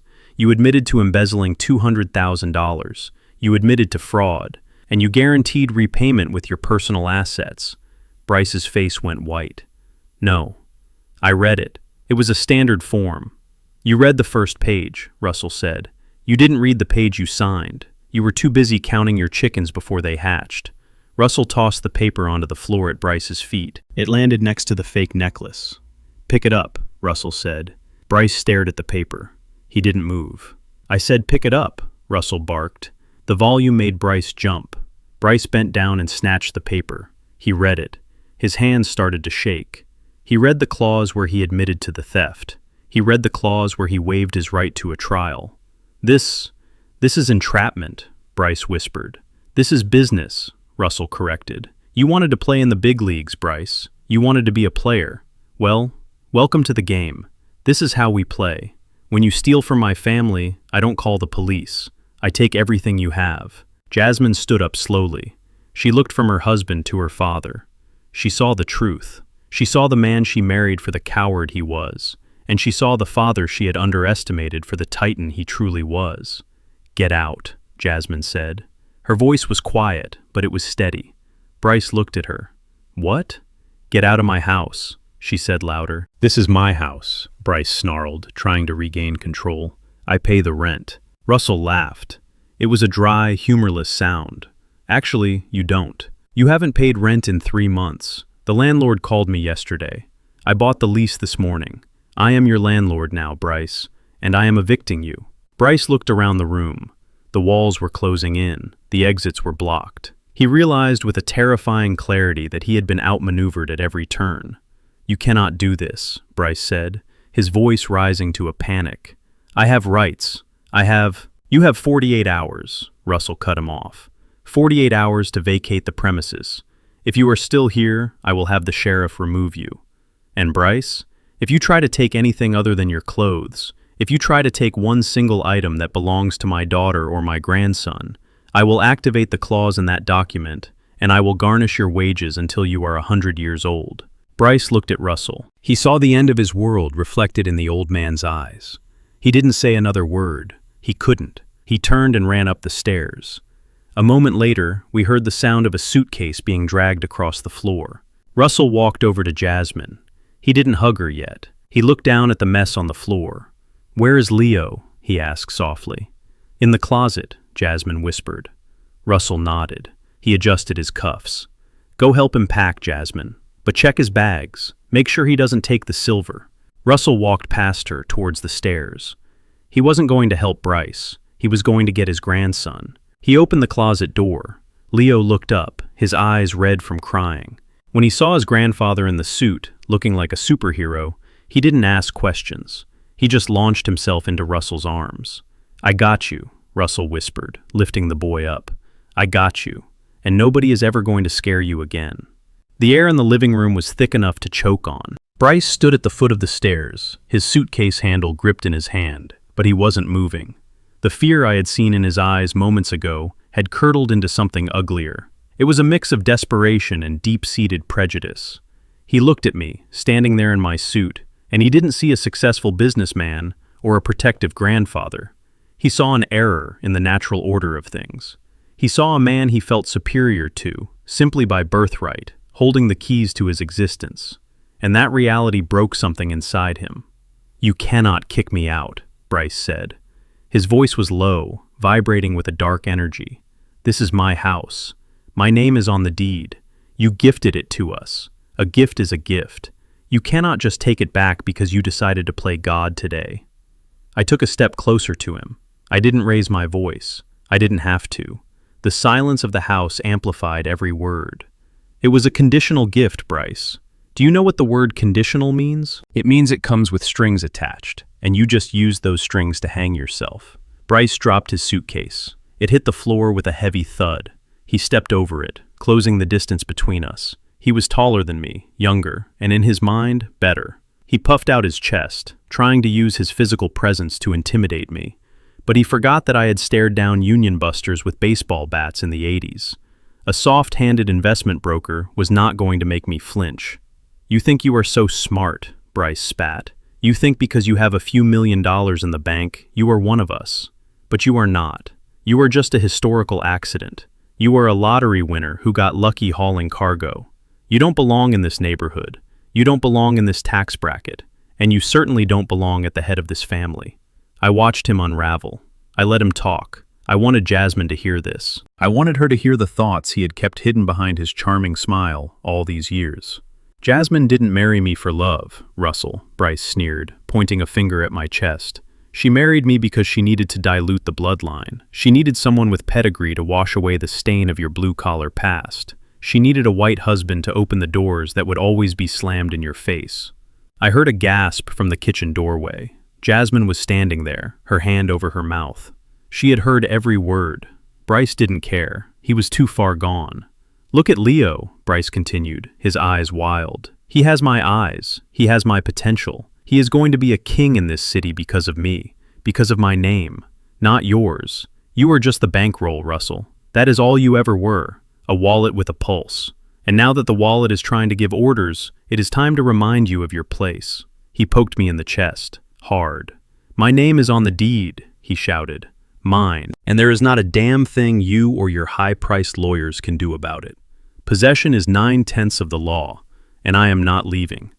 I looked down at where his finger had touched my suit. I brushed the spot off, as if he had left a smear of dirt. I looked him in the eye. I didn't blink. I didn't frown. I looked at him with the clinical detachment of a surgeon looking at a tumor. "You are right about one thing, Bryce," I said calmly. "Your name is on the deed, but you didn't read the addendum." I reached into my pocket and pulled out the document I had brought with me. It wasn't the confession of judgment. It was a copy of the property title transfer from 5 years ago. "When I gave you this house, I had my lawyer include a clause. It is called a fee simple, determinable with a possibility of reverter." Bryce blinked. The legal jargon hit him like a bucket of ice water. "What?" "It is a standard property law concept," I explained, my voice smooth and educational. "It means that the ownership of the property is granted to you, so long as certain conditions are met. If those conditions are violated, the property automatically and immediately reverts back to the grantor. That means me." I opened the document and pointed to paragraph 14. The condition for this gift was that the property be used as the primary marital residence of Jasmine and Bryce Sterling, and that the grantee, that is you, maintains good moral standing without criminal or civil liability for fraud. I looked up at him. "You just signed a confession admitting to fraud, Bryce. You admitted to embezzling funds. That is a violation of the moral standing clause. And you are about to be evicted, which means this is no longer your marital residence." I snapped the document shut. "The moment your pen hit that paper in the hospital room, the ownership of this house reverted to me. You are not a homeowner, Bryce. You are a trespasser. And in the state of Illinois, I have the right to remove trespassers from my property using reasonable force." Bryce stepped back. His face was a mask of shock. He shook his head. "No, that is not legal. No judge will uphold that." "It is already filed," I said. "My lawyer filed the reversion notice the second you left the hospital. It is done. You are standing in my living room. You are breathing my air. And I am tired of sharing it with you." Bryce looked around. He looked at Jasmine. She wasn't looking at him with love anymore. She was looking at him with disgust. She had heard him call her father a historical accident. She had heard him talk about diluting the bloodline. The spell was broken. I nodded to the front door. 2 men stepped in. They were not police. They were my private security detail, former military. They filled the doorway, blocking out the night. They didn't draw weapons. They didn't have to. Their size was the weapon. "Mr. Sterling is leaving," I said to them. "Escort him off the property. If he resists, you have my permission to assist him." The first guard, a man named Marcus who had a scar running down his cheek, stepped forward. He moved with a silent, predatory grace. He picked up Bryce's suitcase with one hand. "Let's go, sir," Marcus said. His voice was like grinding gravel. Bryce looked at Marcus. Then he looked at me. The reality of his situation finally crashed down on him.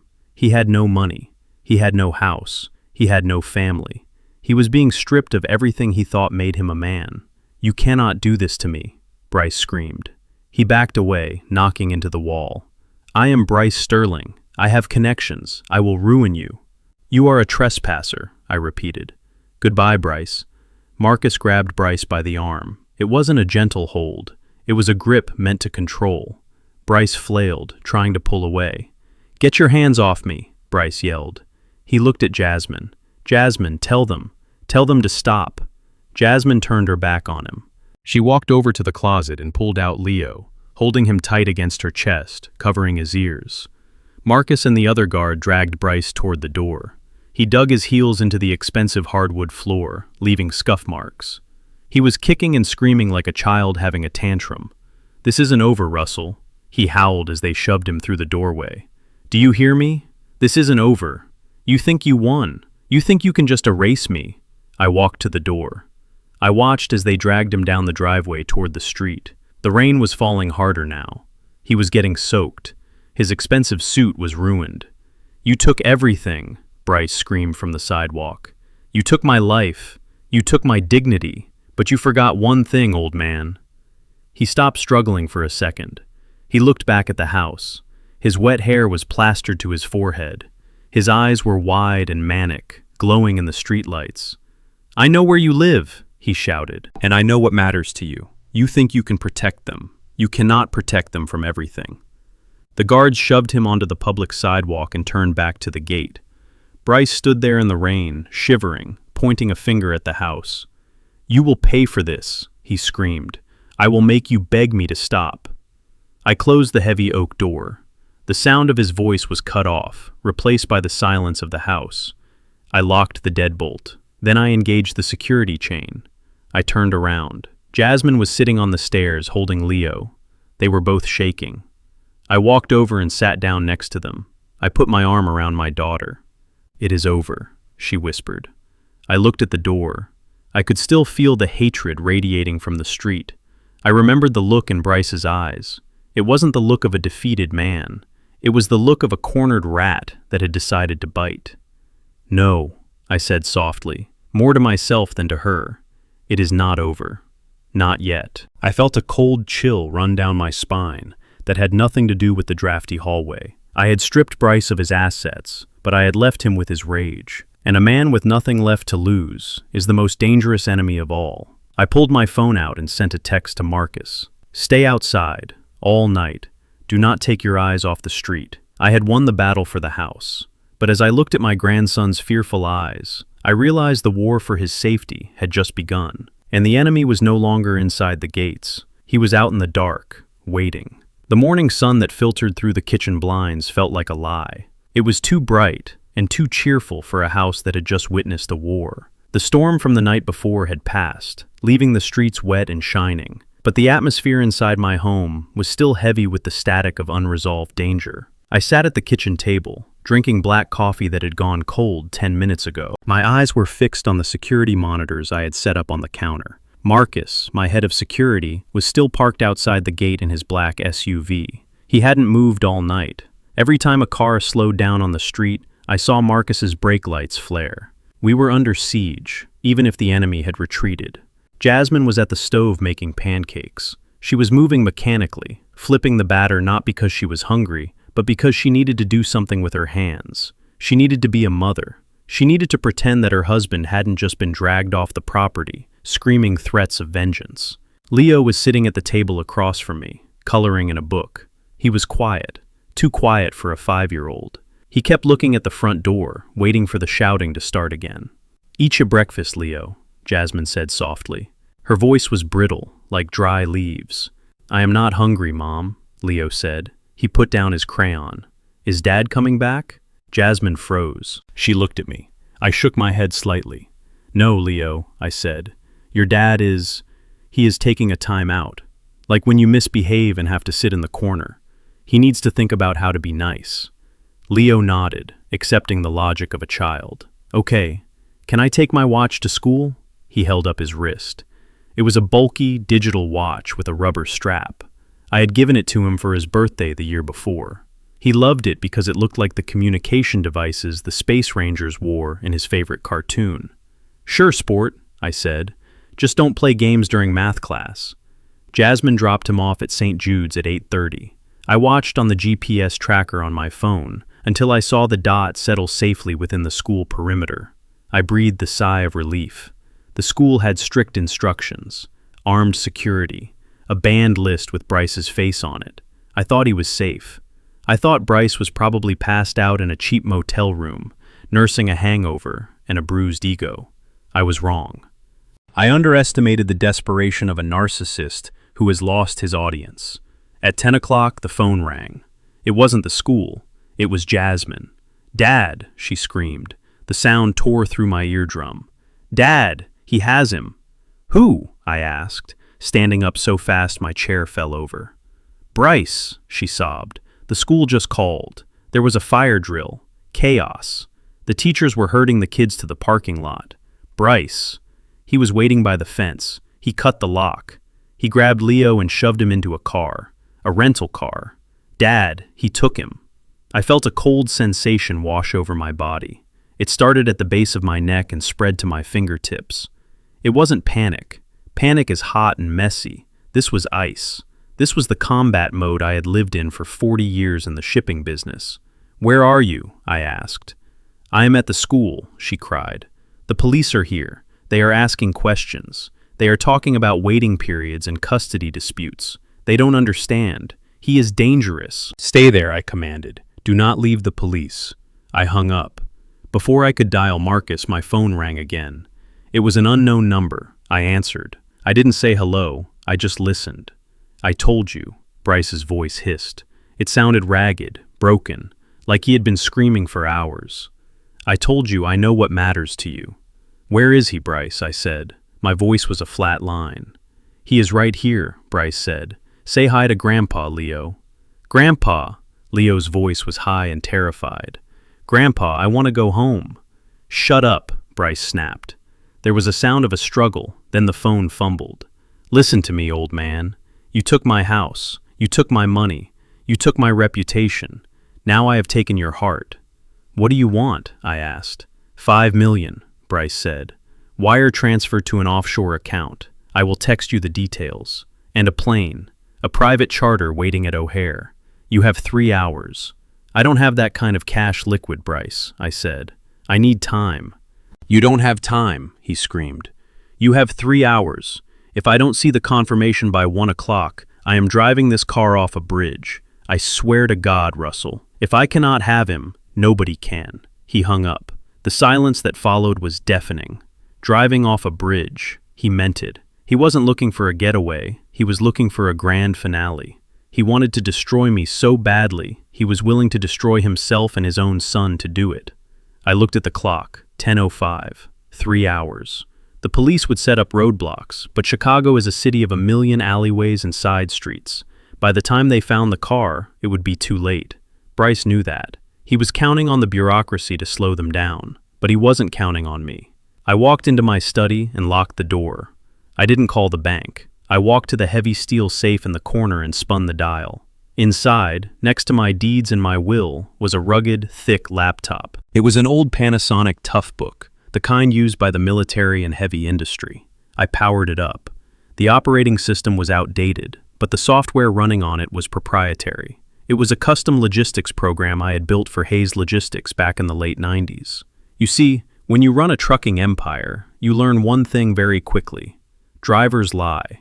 Cargo disappears. Hijackers exist. In 1998, after I lost a shipment of electronics worth $2 million to a coordinated heist, I stopped trusting standard GPS. I hired a team of ex-military engineers to build me a ghost system. We installed hardwired trackers in every trailer, hidden deep in the chassis, powered by kinetic energy and backup lithium cells. They operated on a low-frequency band used by ham radios and maritime navigation, not the standard cellular towers that everyone else used. When I retired, I sold the trucks, but I kept the technology, and I installed a miniaturized version of that tracker into one specific item, Leo's watch. It wasn't just a toy. It wasn't just a digital timepiece. It was a beacon. I had told Jasmine it was for safety, in case he got lost at the mall. She thought it was just an Apple AirTag or something similar that relied on nearby iPhones to ping a location. She didn't know the truth. An AirTag stops working if you go into a dead zone. An AirTag alerts the kidnapper's phone that it is being tracked. My system did neither. It was a silent, one-way scream on a frequency that Bryce Sterling didn't even know existed. I typed in my password. The screen flickered green. A map of Illinois loaded. It was a topographical map, overlaying the street grid. I initiated the search command. Target Alpha 1. The system whirred. It was triangulating signals from 3 different radio towers in the greater Chicago area. It took 30 seconds. The longest 30 seconds of my life. I stared at the blinking cursor, remembering the nights I sat in my dispatch office, tracking a stolen rig across state lines, guiding the state troopers mile by mile until they boxed it in. I remembered the adrenaline. I remembered the satisfaction of catching a thief. But this wasn't a trailer full of televisions. This was my blood. A red dot appeared on the screen. It was moving fast, westbound on I-290. He was heading out of the city. He wasn't going to O'Hare. He was lying about the plane. He was heading toward the industrial wastelands, the old quarries and the rusted bridges over the Des Plaines River. I zoomed in. He was doing 80 miles an hour. I grabbed the laptop. I grabbed my keys. I grabbed the burner phone I kept in the safe. I ran out to the driveway. Marcus saw me coming. He stepped out of his SUV. "Mr. Hayes," he said, "where are you going? The police said to stay put." "Get in the truck, Marcus," I said, throwing my bag into the passenger seat of my Ford F-150. "Sir," Marcus said, looking confused. "We need to wait for the negotiator." "There is no negotiation," I said, starting the engine. The V8 roared to life, a sound that felt like a war cry. "He is not asking for money, Marcus. He is asking for an audience for his suicide, and I am the only one who can stop the show." Marcus looked at my face. He saw the look. It was the same look I had the night I fired an entire warehouse crew for stealing. It was the look of a man who was done playing by the rules of polite society. Marcus didn't argue. He jumped into the passenger seat. I punched the gas. The truck tires spun on the wet asphalt, smoking before finding traction. We shot out of the gate, fishtailing onto the street. "Pull up the map," I shouted at Marcus, pointing to the laptop. "Tell me where he is." Marcus opened the laptop. He saw the red dot. He looked at me with wide eyes. "He is taking the exit for the old cement factory," Marcus said. I knew that factory. It was abandoned 10 years ago. It sat on a cliff overlooking the deepest part of the quarry, which was now filled with black, stagnant water. It was a place where people went to disappear. "Hang on," I said, gripping the wheel. I didn't drive like a grandfather taking his truck to the grocery store.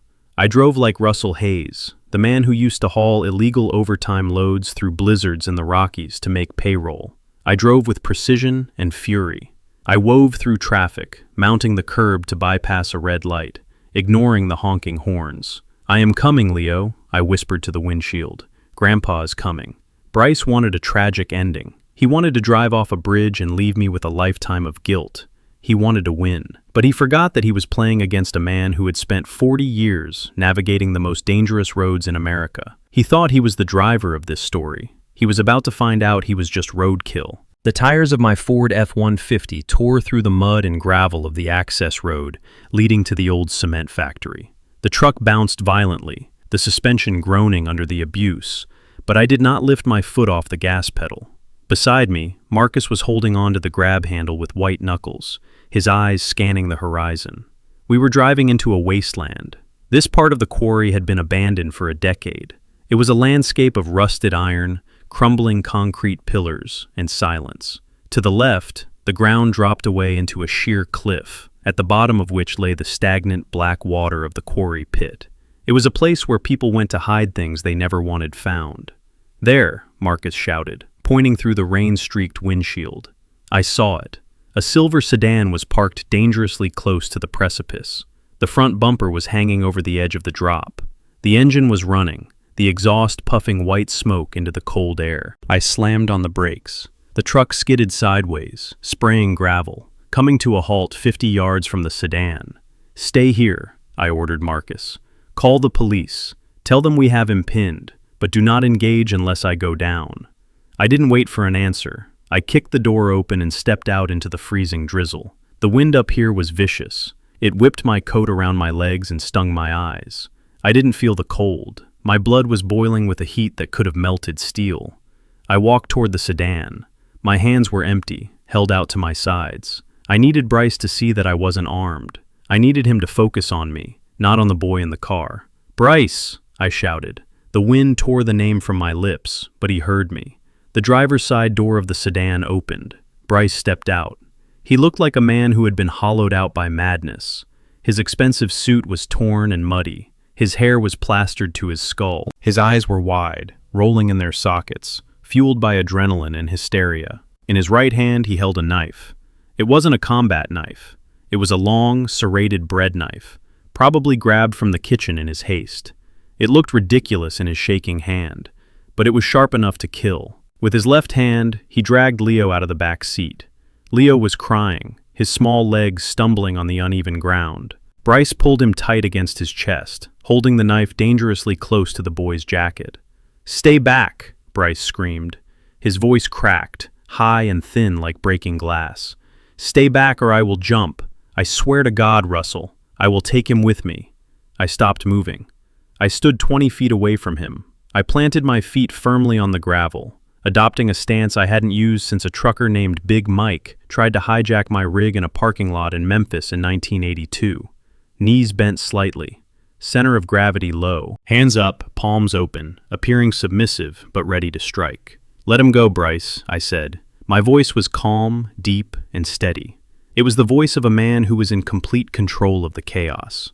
"This is between you and me. The boy has nothing to do with it. It has everything to do with him," Bryce yelled, inching closer to the edge. "You want him so bad? You think you can just take my family? You think you can erase me? Well, let's see how you handle this." He jerked Leo back. Leo let out a terrified wail that pierced my heart like a needle. "Grandpa!" I looked at Leo. I forced a smile onto my face. "It is okay, sport," I said. "Grandpa is here. Just be brave for one more minute."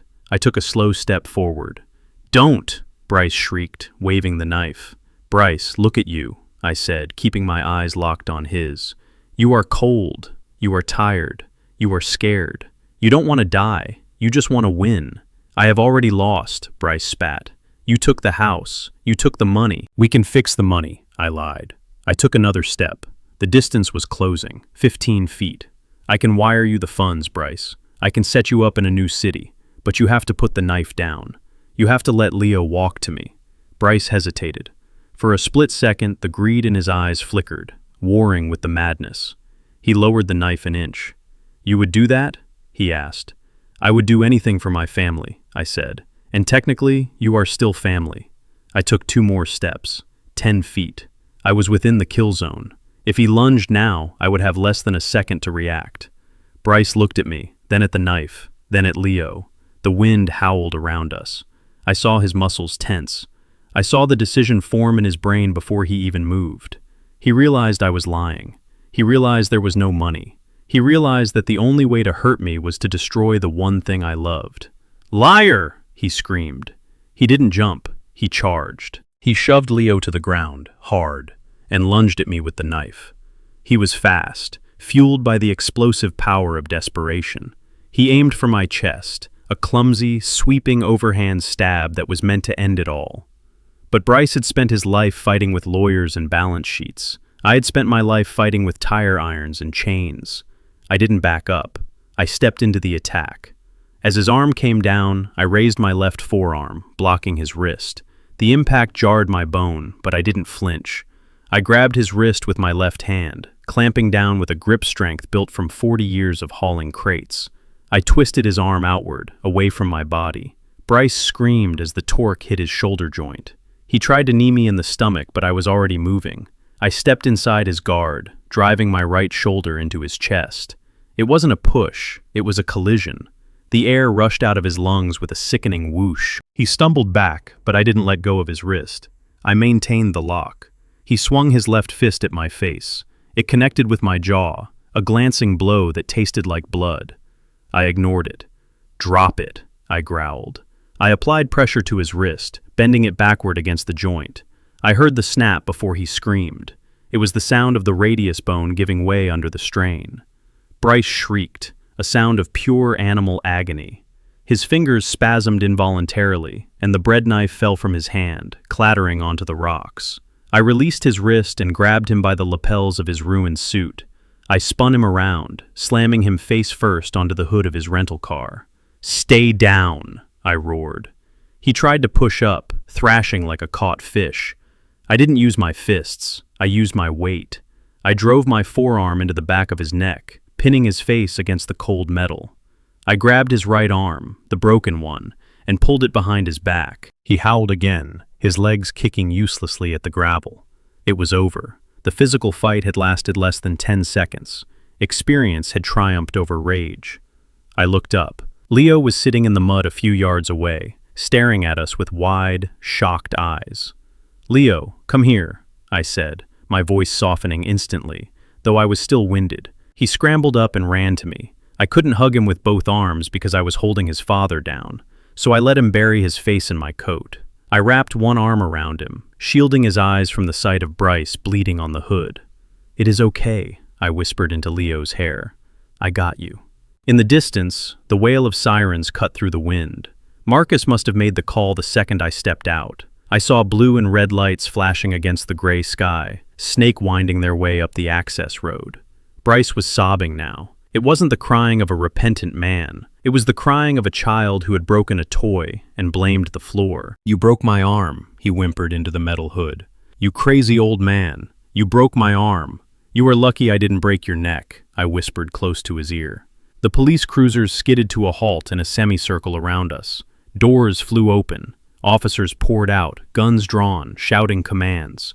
"Drop the weapon. Step away from the vehicle." I slowly raised my empty hand. I kept the other arm around Leo. "It is secured," I shouted back. "He is unarmed." 2 officers rushed forward. One of them pulled me gently away from Bryce, while the other 2 pounced on him. They yanked Bryce off the hood. He screamed again as they cuffed his hands behind his back, jarring his broken wrist. They dragged him up. He looked pathetic. His face was smeared with grease and blood. His nose was bleeding. He looked at me, and then he looked at the police officers. "He attacked me," Bryce yelled, spitting blood. "Arrest him! That man attacked me. He kidnapped my son." The lead officer, a sergeant with a gray mustache, looked at Bryce, then at the knife on the ground, then at Leo clinging to my leg. He didn't say a word to Bryce. He just nodded to his partner. "Get him in the car," the sergeant said. They shoved Bryce toward the cruiser. As they pushed his head down to get him into the back seat, Bryce looked back at me one last time. The fire in his eyes was gone, replaced by a cold, hollow realization. He wasn't going to a luxury hotel. He wasn't going to a board meeting. He was going to a cage. And he knew, deep down, that he had put himself there. "Russell!" he screamed as the door slammed shut. "Russell, tell them who I am." I watched the cruiser rock as he kicked the window from the inside. I looked down at Leo. He was trembling. I knelt down in the mud, ignoring the pain in my knees and the throbbing in my jaw. I took off my coat and wrapped it around his small shoulders. "Who is he, Grandpa?" Leo asked, looking at the police car. I wiped a smudge of dirt from his cheek. "He is just a man who forgot how to love, Leo," I said softly. I picked my grandson up in my arms. He felt heavy, solid, real. The adrenaline was fading, leaving my muscles shaking, but I didn't falter. I carried him back to my truck, stepping over the knife that lay rusting in the rain. Marcus opened the door for us. "Let's go home, Marcus," I said. As we drove away, I looked in the rearview mirror. The police cars were still there, flashing their lights against the gloom of the cement factory. Bryce was in the back of one of them, screaming at a world that had finally stopped listening. I turned my eyes back to the road. The hardest part was over, but I knew the cleanup was just beginning. The fluorescent lights of the police station hummed with a low, irritating buzz that seemed to burrow right into my skull. I sat on a hard wooden bench in the detective bureau, holding a cup of lukewarm coffee. My hands were clean now. The mud and grease from the quarry washed away in the restroom sink, but I could still feel the phantom weight of the struggle. Leo was in the next room with a child psychologist and Jasmine. I could hear the murmur of their voices, soft and safe. That was all that mattered. But the war wasn't over. The battlefield had just shifted from a gravel pit to a legal arena. At 10:30 in the evening, the double doors of the precinct swung open. They didn't just open, they were pushed with the authority of people who owned the building. In walked Richard and Catherine Sterling, Bryce's parents. I had met them only 3 times in 5 years. At the wedding, where they looked at my family like we were the catering staff. At Leo's christening, where they complained about the church being too urban. and once at a Christmas dinner where they spent the entire meal talking about their summer home in the Hamptons. They looked exactly as I remembered, only older and angrier. Richard wore a cashmere overcoat, and the kind of expression usually reserved for stepping in something unpleasant. Catherine was draped in furs, her face pulled tight by surgery and disdain. Trailing behind them was a man carrying a leather briefcase.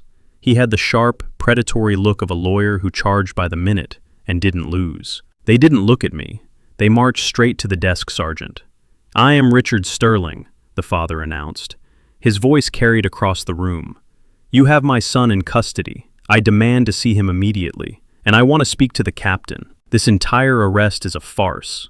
The sergeant, a tired man who had seen it all, didn't look up from his paperwork. "Mr. Sterling, your son is being processed. You can wait over there." "We will not wait," the lawyer cut in, stepping forward. "I am representing Mr. Sterling. My client has been the victim of an assault and a custodial interference. We are filing a counter-complaint against the Mr. Russell Hayes. We are also arranging for immediate bail." I stood up. My knees popped. I walked slowly toward them. Richard turned. He saw me. His lip curled. "You," he said. The word was an accusation. "Hello, Richard," I said calmly. "Catherine." "You have done enough damage," Catherine hissed. She clutched her purse. "You ruin our son's reputation. You steal his home. And now you have him arrested because he wanted to take his own son for a drive. You are a vindictive, small man." "He held a knife to his son's chest, Catherine," I said. "That is a lie," the lawyer said smoothly. "He didn't even look at me. He looked at the air above my head. My client was defending himself against an aggressor. You chased him down. You threatened him. The knife was for self-defense. And as for the child, a father cannot kidnap his own son. That is a civil matter, not criminal." They were spinning it. They were going to use their money and their influence to turn a hostage situation into a messy domestic dispute. They would get Bryce out on bail by morning. They would paint me as the crazy, violent grandfather. Richard stepped closer to me. He lowered his voice. "Listen to me, Russell. You are out of your depth. We know the district attorney. We know the judge. You are going to drop these charges. You are going to apologize. And you are going to return the house. If you don't, we will bury you in litigation so deep you will never see the sun again. We will take everything. We will take the boy. We will prove you are unfit." I looked at Richard. I looked at the lawyer who was already tapping on his phone, probably drafting the lawsuit. They were so confident. They thought the world worked a certain way. They thought that truth was something you could mold if you had enough gold to hammer it into shape. I reached into the pocket of my jacket. "Are you threatening me?" Richard asked, stepping back. "No," I said. "I am educating you." I pulled out a small black USB drive. It was the backup of the evidence I had compiled. I also pulled out the folded copy of the Confession of Judgment. "Officer," I called out to the sergeant. The sergeant looked up. "Yeah?" "These people claim their son is innocent," I said. "They claim this is a misunderstanding. I would like to submit some supplementary evidence for the file." I walked over to the sergeant's desk. The lawyer tried to intercept me. "I object to any unverified submission," the lawyer barked. "Sit down," the sergeant said. He looked at me. "What is it?" I plugged the USB drive into the sergeant's computer monitor, which was facing outward. I tapped the screen. "First, the video," I said. The video from the hidden camera in Jasmine's living room began to play. It showed Bryce throwing the vase. It showed him screaming. It showed him threatening to kill me. It showed Leo cowering in the closet. The audio was crisp and clear. "That is out of context," the lawyer said, though his voice lacked conviction. "Then the audio," I said. I clicked the next file. It was the recording from the night before, when Bryce was being dragged out of the house. The quality was perfect. His voice filled the police station. "You are just a historical accident. You don't belong in this neighborhood." Jasmine needed to dilute the bloodline. She needed someone with pedigree to wash away the stain. The room went dead silent. The officers stopped typing. A detective passing by with a coffee mug stopped and stared. Richard Sterling went pale. Catherine put a hand to her throat. They weren't shocked by the racism. They were shocked that it was recorded. They were shocked that their private beliefs, the things they whispered at their country club, We're being broadcast in a police station in downtown Chicago. And finally, I said, unfolding the paper, the motive. I slammed the confession of judgment onto the desk. Your son didn't take Leo for a drive, Richard. He took him for ransom, because he owes me $200,000 that he stole. And he signed this document admitting to it yesterday morning. The lawyer leaned in. He read the document. He saw the signature. He saw the admission of fraud. He saw the waiver of trial rights. He stood up straight and closed his briefcase. "What are you doing?" Richard asked the lawyer. "Fix this." "Mr. Sterling," the lawyer said, his voice cold and professional, "I cannot fix this. Your son signed a confession of judgment. He admitted to a felony fraud in writing. And that video, that establishes violent intent. If we go to a bail hearing, that video will be played. The press will get it." "The press," Catherine whispered. Her eyes widened in horror. "If that audio gets out, Richard," I said, leaning against the desk, "if the board of directors at your bank hears what your son thinks about people like me, people who make up 30% of your customer base, what happens to your stock price?" Richard looked at me. For the first time, he didn't see a truck driver. He saw a man who had just placed a bomb under the foundation of his life and was holding the detonator. He looked at the evidence. He looked at the lawyer who was shaking his head. Then he looked at the door leading to the holding cells where his son was waiting. Bryce was expecting them. He was expecting the cavalry. He was expecting Daddy to write a check and make the bad man go away. Richard buttoned his cashmere coat. He adjusted his scarf. His face was like stone. "We have a reputation to uphold," Richard said to Catherine. Catherine nodded. Her eyes were dry. She didn't look at the holding cells. She looked at her husband. "We cannot be associated with this," she said. "The scandal would be ruinous." Richard turned to the lawyer. "We are leaving." "But Mr. Sterling," the lawyer said, "your son, he needs representation." "Then let the court appoint him one," Richard said. He turned to the sergeant. "We have no involvement in this matter. We were not aware of our son's activities. We do not condone his behavior. Good night." They turned around. They didn't look at me. They walked out of the police station with the same arrogance they had walked in with, only now it was brittle. They were cutting off a limb to save the body. They were abandoning their own flesh and blood because he had committed the one sin they could not forgive. He had been caught. I watched the doors swing shut behind them. I felt a strange hollowness in my chest. I hated Bryce. I hated what he did. But watching his parents walk away, leaving him to rot because he was bad for their image, it explained everything. Bryce was a monster, yes, but he was a monster manufactured by those two people. He never stood a chance. He had been raised to value image over substance, money over loyalty, and pride over love. And when he finally needed them, really needed them, they treated him like a bad investment. They liquidated him. The lawyer looked at me. He looked at the sergeant. He shrugged, picked up his briefcase, and followed them out. He wasn't going to work pro bono. The sergeant looked at me. He shook his head. "Cold world," the sergeant muttered. "Yeah," I said. "Ice cold." I picked up my USB drive. I picked up the confession. "Can I see my daughter now?" I asked. The sergeant nodded. "Go ahead, Mr. Hayes. You are a good man." I walked toward the family room. I didn't feel like a good man. I felt like a survivor. I had won the legal battle. Bryce was done. He would go to prison for a long time. His parents had disowned him. He had nothing. But as I opened the door and saw Leo sleeping on Jasmine's lap, I knew the real verdict wasn't delivered by a judge. It was delivered by the choices we make. Bryce chose money. I chose family. And in the end, the court of life always rules in favor of the one who shows up. I sat down next to them. Jasmine looked up. "Where are his parents?" she asked softly. "Gone," I said. "Gone? Where?" "Home," I said. "They decided they didn't want to be involved." Jasmine looked at me, then down at Leo. She understood. She pulled her son closer. "I am sorry, Dad," she whispered. "Don't be," I said. I put my arm around both of them. "We are the lucky ones, Jasmine. We know who we are, and we know who we have." I closed my eyes.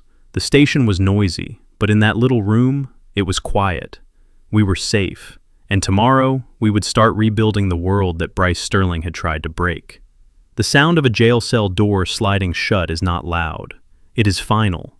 It is a heavy mechanical clank that echoes in the marrow of your bones, signaling the end of one life and the beginning of a nightmare. Bryce Sterling sat on the edge of a steel cot that was bolted to the concrete floor. The mattress was thin, smelling of industrial disinfectant, and the misery of 1,000 men who had sat there before him. For the first time in his life, Bryce was not wearing a suit. He was wearing an orange jumpsuit that was 2 sizes too big, scratching against his skin like sandpaper. He stared at the graffiti scratched into the paint on the opposite wall. Names, dates, gang symbols. He tried to close his eyes and imagine he was back in his penthouse at the Meridian, lying on Egyptian cotton sheets, but the smell of the open toilet in the corner broke the illusion. The reality was cold and hard. He was inmate number 49205. He was no longer a venture capitalist. He was no longer a husband. He was no longer a father. Earlier that morning, he had used his one phone call. He didn't call a lawyer because the court-appointed defender had already told him the bad news. The evidence was overwhelming. The video, the audio, the signed confession. He was looking at 10 to 15 years for kidnapping, extortion, and grand larceny. So he called his mother. The phone rang 4 times, then it went to voicemail. "You have reached the Sterling residence. We are unavailable to take your call." He called his father's mobile, blocked. He called his office, disconnected. He sat there, holding the receiver, listening to the dial tone hum until the guard forced him to hang up. That was the moment the true weight of his poverty hit him. It wasn't just a lack of money. He had known poor people before, or at least people he considered poor. But even they had someone to call.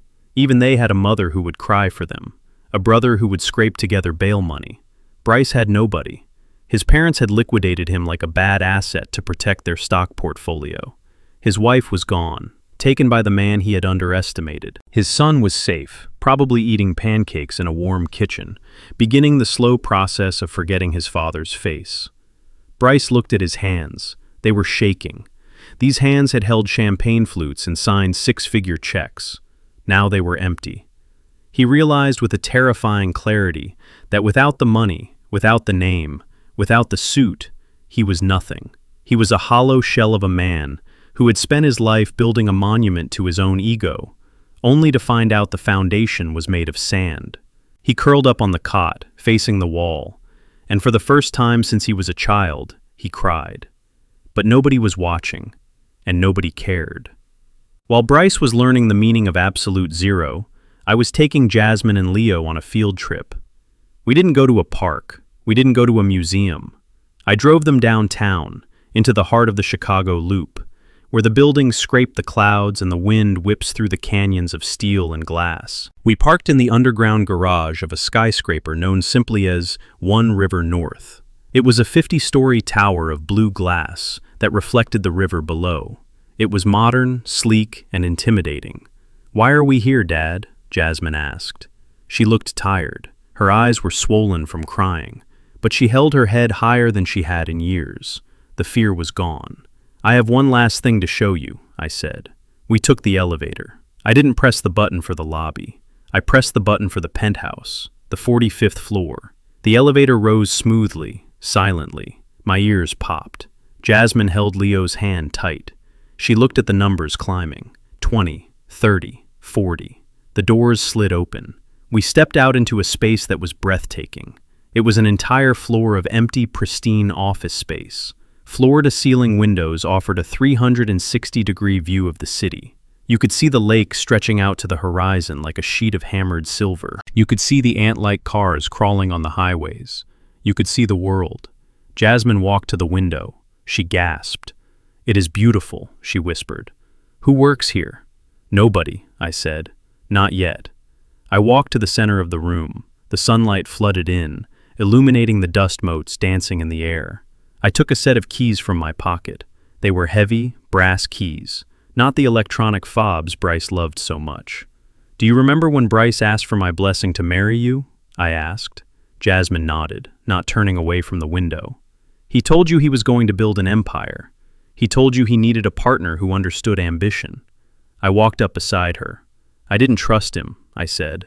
"I knew he was slick. I knew he was hungry. But I also knew you loved him. And I wanted to believe that maybe, just maybe, he had the capacity to grow. I wanted to believe that if I gave him the right foundation, He could become the man you deserved. I swept my hand across the empty room. I bought this building in 1998, Jasmine. When the market crashed and everyone was selling, I was buying. I own it, free and clear. No mortgage, no banks, just me. Jasmine turned to look at me. Her mouth fell open. You own One River North. I nodded. I kept it quiet. I didn't want the attention. I wanted to keep living my simple life. But I was saving this floor, this specific floor. I looked at the empty space where a corner office would be. 5 years ago, on your wedding day, I had a gift prepared. It wasn't a toaster. It wasn't a check. It was a deed. A deed transferring ownership of this entire floor and the management rights of the building to a new company. A company I named J&B Holdings. Jasmine and Bryce. Jasmine covered her mouth with her hand. Tears welled up in her eyes again. This was going to be his empire, I said softly. I was going to give him the keys. I was going to let him run it. All he had to do was treat you with respect. All he had to do was be a decent father and a loyal husband. He didn't need to be rich. He just needed to be good. I held up the keys. He spent 5 years chasing investors.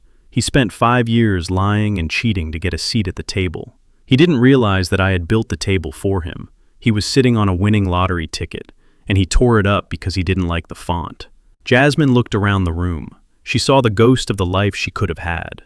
She saw the office where Bryce could have worked. She saw the reception area where she could have greeted clients.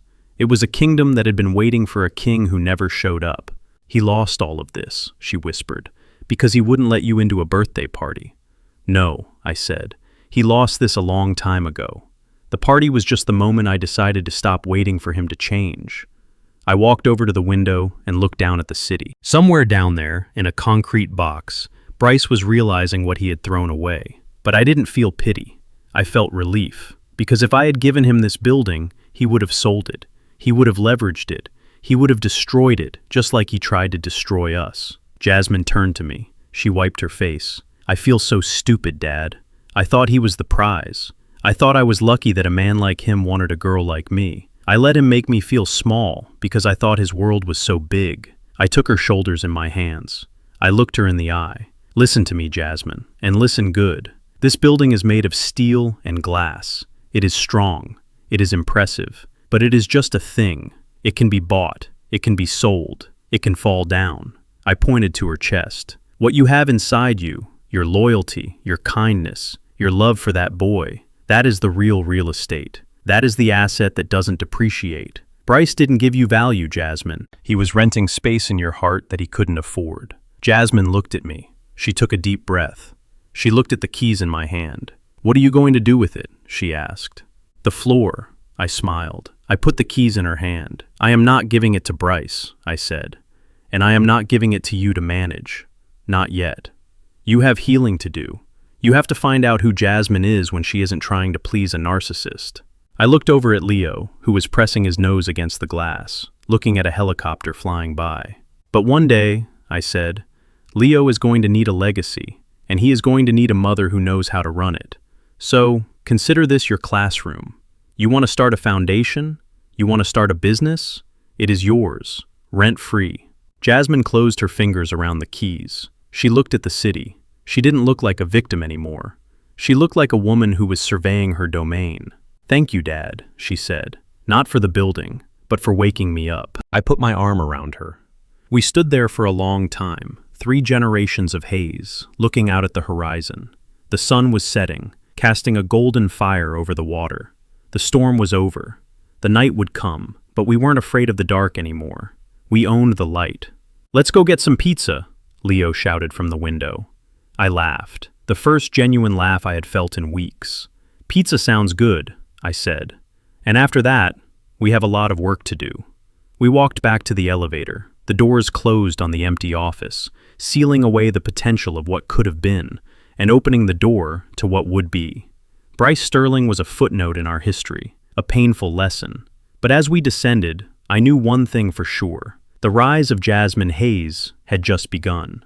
6 months have passed since the doors of the police cruiser slammed shut on Bryce Sterling. 6 months is not a long time in the history of a city like Chicago, But in the life of the Hayes family, it has been an entire era.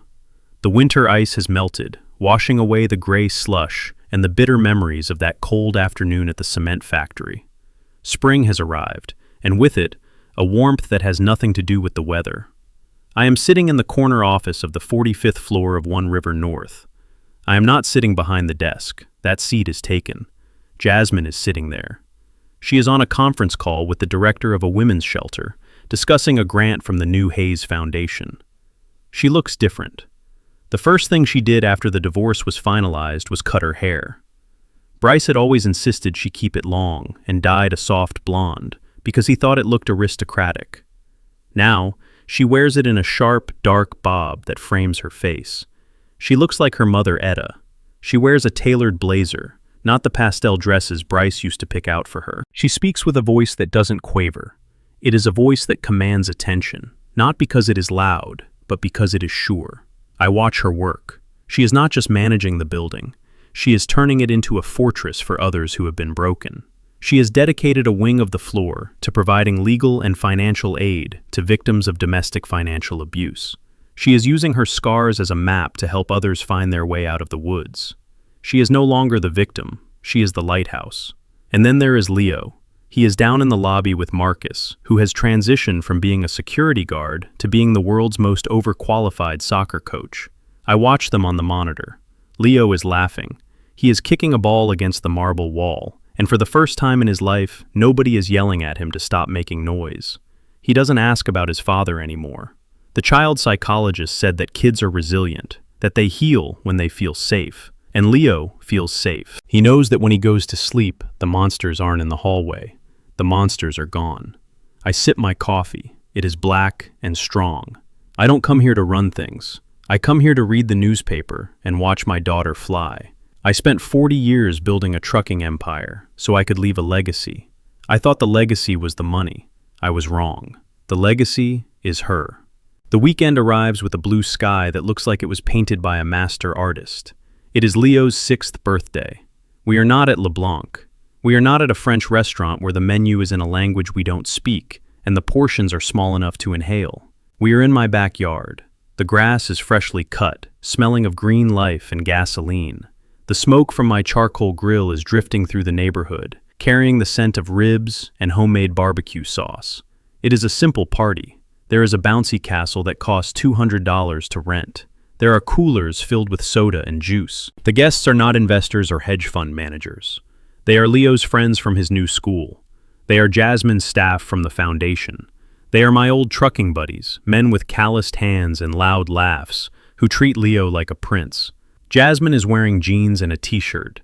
She is barefoot in the grass, chasing Leo, her laughter ringing out clear and true. It is a sound I haven't heard in 5 years. It is the sound of freedom. We ordered catering for the sides: potato salad, coleslaw, corn on the cob. A delivery van pulls up to the gate. I walk over to meet it. The driver steps out, struggling with 2 large thermal bags. She is wearing a polo shirt with a catering company logo. She looks tired. She looks familiar. I open the gate. She looks up. Her eyes widen. She freezes. It is the hostess, the woman from LeBlanc, the one who looked at my boots and told me I wasn't on the list, the one who smirked when she threatened to call security. She doesn't smirk now. She looks terrified. She looks at the house. She looks at me. She recognizes the man she turned away. "Mr. Hayes," she stammers. I didn't know this was your address." I look at her. I see the name tag on her shirt. Jennifer. I see the fatigue in her eyes. I heard through the grapevine that LeBlanc had fired a lot of staff after the scandal with Bryce. The restaurant took a hit when the story broke that they were enabling a fraudster. "Hello, Jennifer," I say. She sets the bags down. Her hands are shaking. "I am just dropping off the order. I can leave it here. I don't want to cause any trouble." She thinks I am going to yell.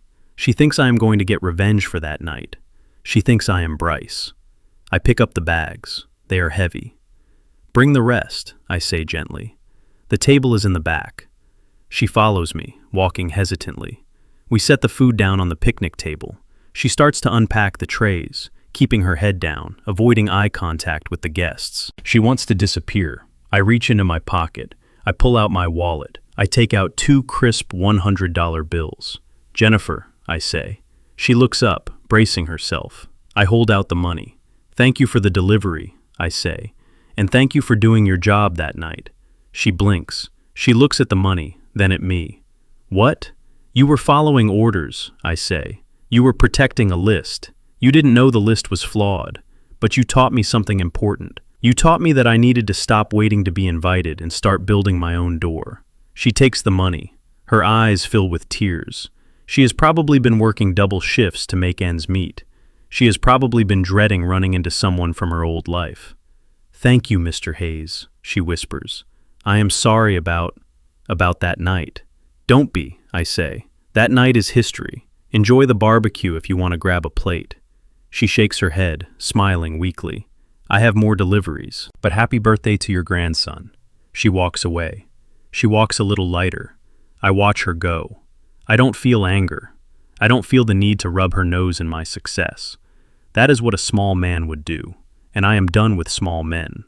I turn back to the party. Leo is blowing out the candles on a cake that Jasmine made. It is chocolate, messy, and lopsided. It is the most beautiful cake I have ever seen. I walk over to my lawn chair, the one positioned under the old oak tree. I sit down. The sun is beginning to set, casting long shadows across the yard. I take a sip of iced tea. I watch my family. They are safe. They are whole. People ask me how I did it. How I went from a retired trucker to the man who brought down a financial predator. They ask if I miss the money I spent on legal fees, on the building, on the payoffs. I tell them that money is just fuel. It sits in the tank and does nothing until you burn it to get somewhere. I burned a lot of fuel to get us here, but we arrived. I look at my hands. They are old hands. They have steered 18-wheelers through blizzards. They have changed diapers. They have held a dying wife's hand, and they have taken down a villain. They are tired hands, but they are steady. I think about Bryce. He is sitting in a cell, blaming the world for his fate. He will never understand. He thought power came from exclusion. He thought power was keeping people off the list. He didn't know that real power is having the strength to protect the people on your list, no matter what it costs. Jasmine walks over to me. She hands me a paper plate with a slice of cake. "What are you thinking about, Dad?" she asks. I smile at her.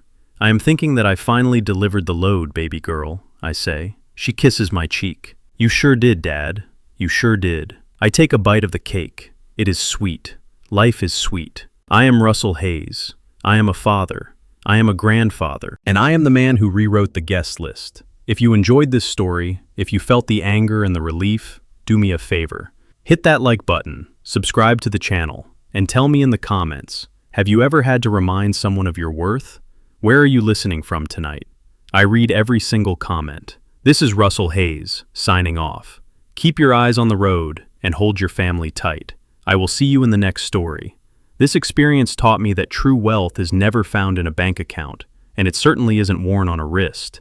It is found in the quiet strength of character, in the courage to protect the innocent, and in the dignity of knowing your own worth. Bryce made the fatal mistake of confusing my silence with weakness, but he learned that the most dangerous man in the room is often the one who listens the most. Family is not defined by blood, but by behavior. Never let anyone, no matter who they are, treat you like an option in your own life. If you enjoyed this story of justice and redemption, please hit the like button and subscribe for more. Have you ever had to stand up to a toxic family member? Let me know in the comments below. I read every single one. Until next time.